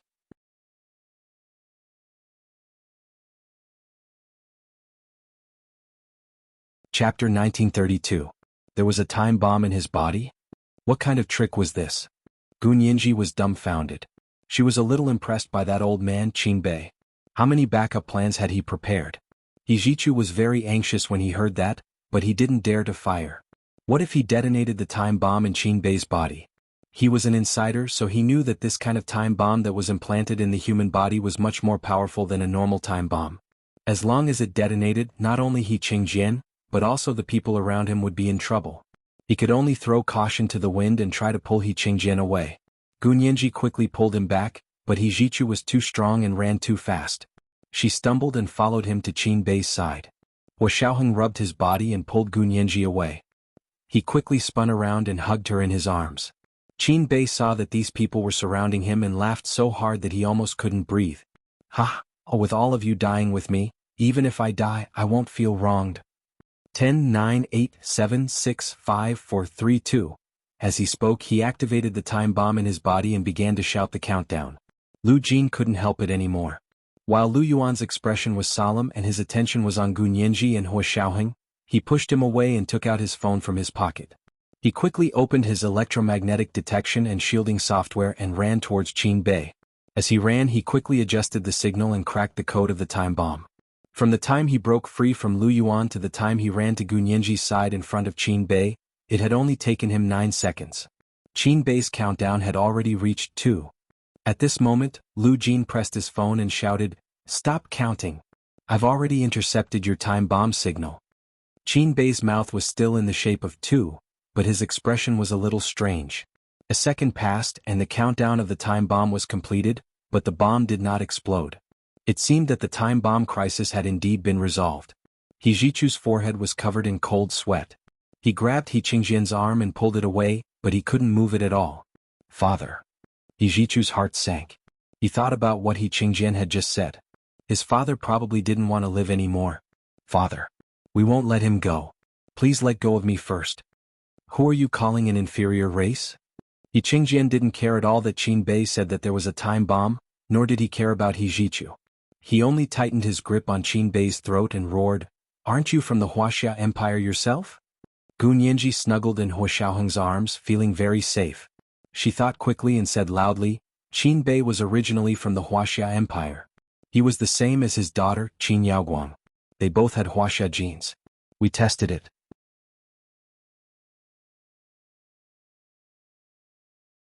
"You're Chinese, yet you call yourself an inferior race?" Peter muttered. "You Chinese really have too many people. Yeah, there are all kinds of birds in a big forest." Gu Nianji snorted. "There are also many foreigners who have the spirit of the Wuxia Empire. This Qin Bei was probably one of the most sincere foreigners who contributed money and effort. There are always Wuxia people on the internet saying things that humiliate the Wuxia people. Try to understand them. So what if I'm Chinese? I'm ashamed to be a Chinese. I want to change my genes. I want to turn myself into a Caucasian." Qin Bei roared with all his might. "I'm going to turn into a Caucasian soon." Lu Jin was already standing beside Gu Nianji. He pulled her out of Hua Xiaoheng's arms with one hand and sneered, "Stop dreaming. Turn into a Caucasian? You're albino." "What did you say?" Qin Bei's expression changed. He looked even more devastated than when he had shouted that he was going to detonate a time bomb and perish together with He Qingjian. "Who are you calling albino?" "I'm talking about you." When Lu Jin's tongue was poisonous, he wouldn't stop until the other party felt like dying. "Do you think that because your skin is gradually whitening and losing its pigment, you've become a Caucasian? You've got albinism from a genetic mutation. T Caucasian. You might as well bask in the sun every day. When you tan yourself, you can say that you've mutated and have black genes. I'll believe you." Gu Nianji looked at Qin Bei curiously. No wonder every time she saw Qin Bei, she felt that he looked a little more youthful. It turned out that his skin was gradually losing its pigment. She couldn't help giggling. "So that's how it is. No wonder your hair is white without any impurities and your face is getting redder and redder. Qin Bei, why do you hate your own race so much?" Qin Bei was angered by Gu Nianji and Lu Jin's words. He roared, "Wuxia has always been an inferior race. It should have been divided up by the great powers back then. Isn't it good to be a colony of the great powers? Why are you resisting? An inferior race still wants to be number one in the world. The great powers won't let you off." Gu Nianji spat at him and retorted, "Huaxia's average standard has been pulled down because of you." She clicked her tongue twice and said, "I've seen a lot of energetic foreigners on the internet these past few years. There are exquisite, elite, virtuous and even unimaginable elite seals. But I've never seen a foreigner with such spirit as you. Those elite foreigners are just keyboard warriors who talk nonsense on the internet. You're the only one who sincerely contributes money and manpower to help the great powers prepare to destroy Huaxia." Hua Xiaoheng said lightly, "That's not surprising. When Japan invaded Huaxia, there were also many spies in Huaxia. But we still won." Yes, yes, yes. Gu Nianji nodded incessantly. Who does this old man think he is? He wants to destroy Huaxia on his own. Does he have the ability and intelligence to do so? He really knows how to add drama to his own show. Lu Jin mocked. It's not surprising that he has this wish. After all, he's a spiritual foreigner. But if he has this wish and truly believes that he has the ability, then he's hysterical. He even wants to drag my girl down with him. Did he ask me? He's so stupid. Qin Bei was furious from Gu Nianji and Lu Jin's combined attacks. He opened his mouth and spat out a mouthful of blood onto He Qingjian's chest. He Jichu became even more anxious. Father, let go. Let go. I'll deal with him. Let me deal with him. However, He Qingjian refused to let go. His fingers exerted even more force and Qin Bei's eyes rolled back. He could only exhale but not inhale. Gu Nianji quickly pushed Hua Xiaoheng. Go and help pull General He back. It's not worth dying with such a person. The time bomb crisis in Qin Bei's body had been resolved. Gu Nianji trusted Lu Jin very much. Lu Jin scanned Qin Bei with his phone and pursed his lips. The time bomb is in his stomach. How uncreative. If I were the one who set it up, it would be much more hidden than this. He Qingjian suddenly turned around and stared at Lu Jin. He frowned. Who the hell are you? Lu Jin was instantly stumped. His eyes wandered and he began to look around. Gu Nianji gritted her teeth, thinking that this was the best chance. She said loudly, He's my father, Gu Xiangwen. He's not the murderer who killed Qin Suwen. Lord, he has cancelled your arrest warrant. Don't blame my father anymore. He Qingjian seemed to have thought of something and his face darkened. He roared, Gu Xiangwen. How dare you come in front of me? But did you know that you and Susu had Gu Nianji? Although Qin Yaoguang had secretly synthesized the fertilized egg, He Qingjian didn't believe that Gu Xiangwen didn't know it all. Lu Jin was tongue-tied. After a while, he said honestly, I really didn't know at first. It wasn't until I went to do gene editing on the fertilized egg that I realized. Gu Nianji quickly explained to Lu Jin. She said anxiously, General He, my father was actually the one who did the gene editing. The person who really saved young master he was my father. It wasn't Qin Yaoguang. You have to think it through. He Qingjian glared at Lu Jin. It was this person who had a child with his beloved Susu. Susu was innocent. He just wanted to tear this person into pieces. But he had also saved He Jichu. Qin Suwen and He Jichu were the two people He Qingjian valued the most in this world. For a moment, He Qingjian couldn't decide whether to hate Gu Xiangwen or thank him. In his shock, his grip loosened a little. At that moment, Qin Bei took advantage of this opportunity to bite the back of He Qingjian's hand. He bit so deeply that the back of He Qingjian's hand was bleeding. Gu Nianji saw this and exclaimed, Let go of him. Qin Bei is biting me. The snow was getting heavier and heavier, almost blocking everyone's vision. He Jichu's eyes were red. He finally pulled He Qingjian away. At the same time, he used all his strength to kick Qin Bei, sending him flying. Qin Bei had been standing next to the sinkhole, but now he was kicked into the sinkhole. He Jichu immediately pulled out his gun and fired 3 shots at the rapidly falling Qin Bei's stomach. Bang! Bang! After the gunshots, there was an earth-shattering explosion that almost shook the entire valley. Snow rustled down from the branches and hit the ground in large chunks, creating clouds of snow mist. Qin Bei didn't even have time to make a sound before the time bomb in his body was detonated by He Jichu's bullet. He was instantly blown into ashes. It was literally annihilated into nothingness. The intensity of the time bomb in his body would produce an extremely high temperature in a very short period of time. The human body wouldn't be able to withstand that kind of temperature. Even the bottom of the sinkhole had been blown up, showing the power of the time bomb in his body. If it had really been detonated in the open space next to the sinkhole, no one would have survived within a 5-meter radius. Seeing this scene, everyone felt a little scared. The corners of Peter's mouth twitched. Fortunately, young master he intervened. Otherwise, everyone would have been finished. Qin Bei, that old guy is too powerful. Lu Jin, on the other hand, was still brooding over Qin Bei's attempt to hurt Gu Nianji. He sneered. With me here, he won't be able to show off. Gu Nianji, the most smug person was obviously you. This was the second update of today, Chapter 1921, The Most Smug Person. A reminder for everyone's monthly votes and recommendation votes, there were 2 updates today. Moi, all the big shots and little angels.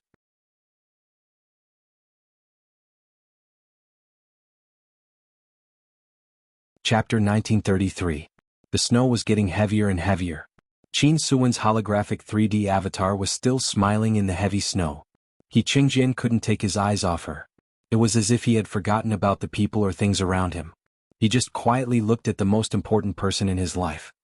He Jichu walked over worriedly and said softly, "Father, let's go back." He Qingjian didn't say anything. He had stood there for a long time and his head was a little dizzy. The wound on the back of his hand that Qin Bei had bitten was still bleeding. He Jichu saw that he didn't speak, so he asked again and patted him on the shoulder. He Qingjian actually fell straight down just like that. Everyone was shocked and hurriedly rushed forward to support him. He Jichu's heart tightened.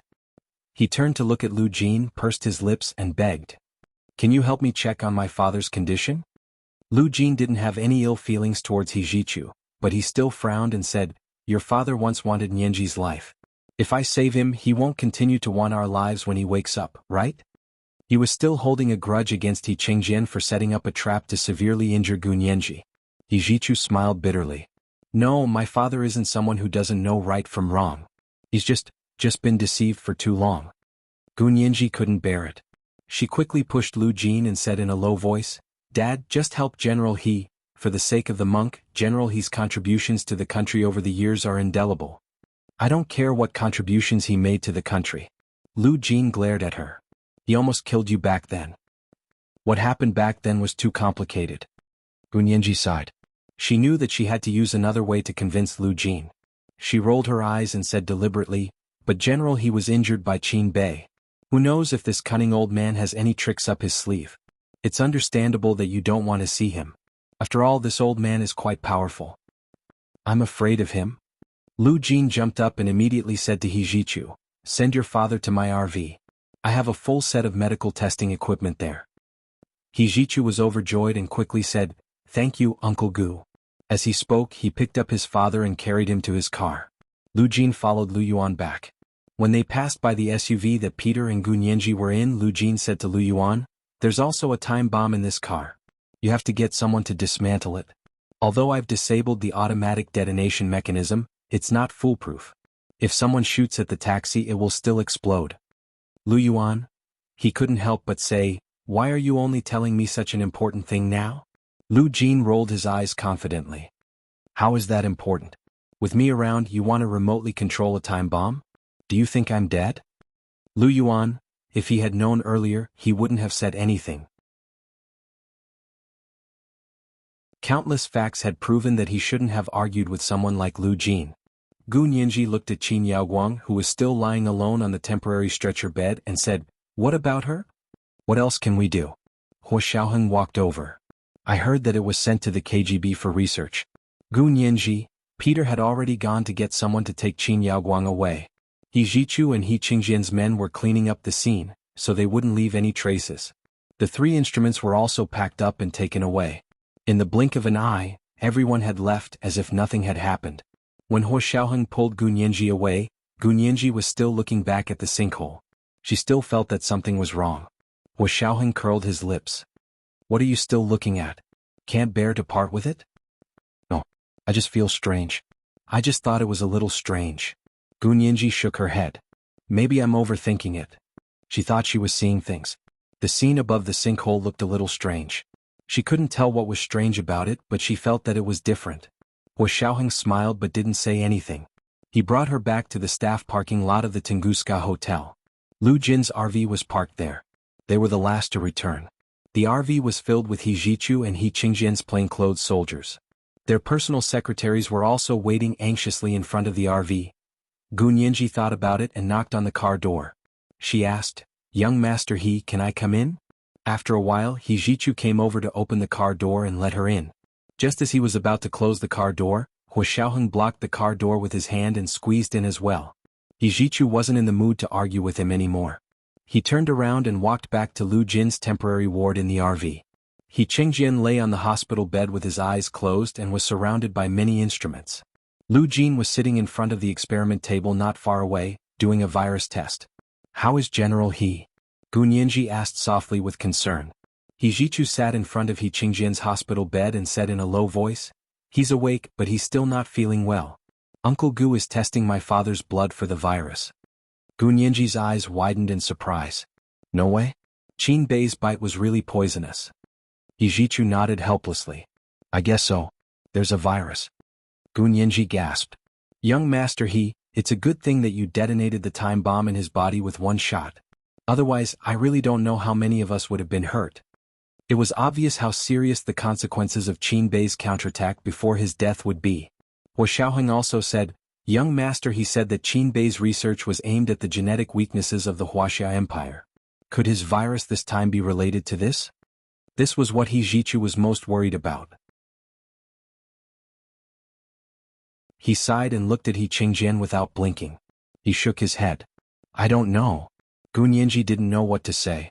She turned to look around and realized that Lu Yuan wasn't there. She asked curiously, Where's President Lu? Hua Xiaoheng remembered something and quickly said, I'll go talk to President Lu. Nianji, stay here and don't move. Gu Nianji smiled mischievously and said, Okay, but Major General Hua, you don't have to buy me oranges. I won't eat oranges for the rest of my life. Hua Xiaoheng, He Jichu, Hua Xiaoheng patted Gu Nianji's head. Naughty. He got up and left the RV, leaving Gu Nianji to accompany He Jichu and wait for Lu Jin's test results. Not long after, He Qingjian opened his eyes and looked around. He Jichu quickly leaned over and asked happily, Dad, are you feeling better? He Qingjian nodded slightly and his gaze fell on Gu Nianji, who was beside He Jichu. He looked at her in disappointment and slowly reached out from under the blanket. Nianji, come here and let me take a good look at you. Gu Nianji walked over and tried her best to maintain a smile. General He, are you feeling better? He Qingjian looked at her for a long time and finally said, Nianji, are you willing to call me father? Gu Nianji, she lowered her eyes and declined softly, Uncle He, you'll recover soon. He Qingjian sighed and looked away. He looked at the shadowless lamp above his head and muttered, If Susu and I had a daughter, she wouldn't be any worse than you, Gu Nianji. Lu Jin happened to walk over with the virus test results. He said angrily, He Qingjian, if you say that again, don't blame me for falling out with you. He Qingjian turned his head and glared at Lu Jin. Gu Xiangwen, how dare you come here? Don't think that I'll let you go just because you saved us. Lu Jin spread his hands. Look, is this kind of person worth saving? Father, don't be angry. He Jichu tucked He Qingjian in and turned to Lu Jin. Uncle Gu, my father was just saying that in a fit of anger. He won't do anything to you. Haha, you make it sound like he's never wanted me. Lu Jin snorted and put the virus test report in He Jichu's hand. Look at it yourself. Your father is indeed infected with the virus. Ha! He Jichu suddenly became nervous.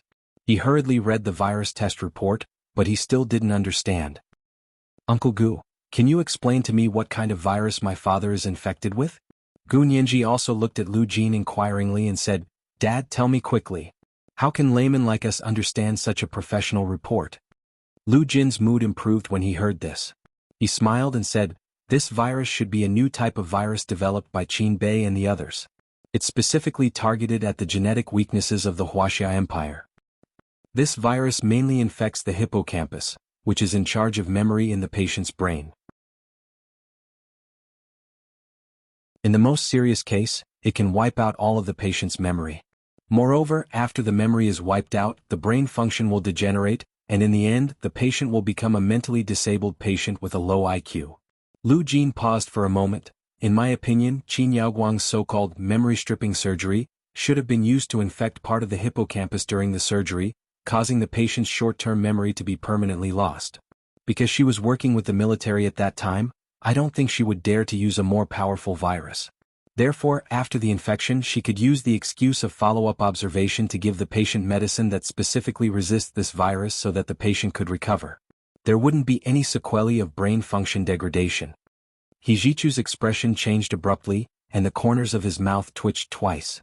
He said hatefully, They're really too bold. Gu Nianji whispered, Qin Yaoguang and Qin Bei are still quite afraid of my father. Young master look, when my father was around, they didn't dare to do this kind of experiment openly.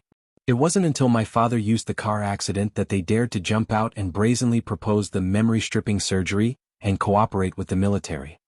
He Jichu knew that Gu Nianji was saying this to defend Lu Jin, so that He Jichu wouldn't feel bad and think that Lu Jin knew that someone was harming people and still stood by idly, but he didn't think too much about it. Qin Bei had done it so secretly that even he had only focused on investigating Qin Bei after discovering that something was wrong with what his old friend had told him. Otherwise, he really wouldn't have thought that there was an even bigger secret hidden behind Qin Yaoguang's laboratory. I know. Uncle Gu is a good person, He Jichu said calmly, ignoring Lu Jin's rolling eyes. He continued to ask, then does Uncle Gu have a way to treat my father's virus infection? Lu Jin nodded. Qin Bei's laboratory must have antiviral drugs in this area. Have you sent people to search his laboratory? It's just sealed off.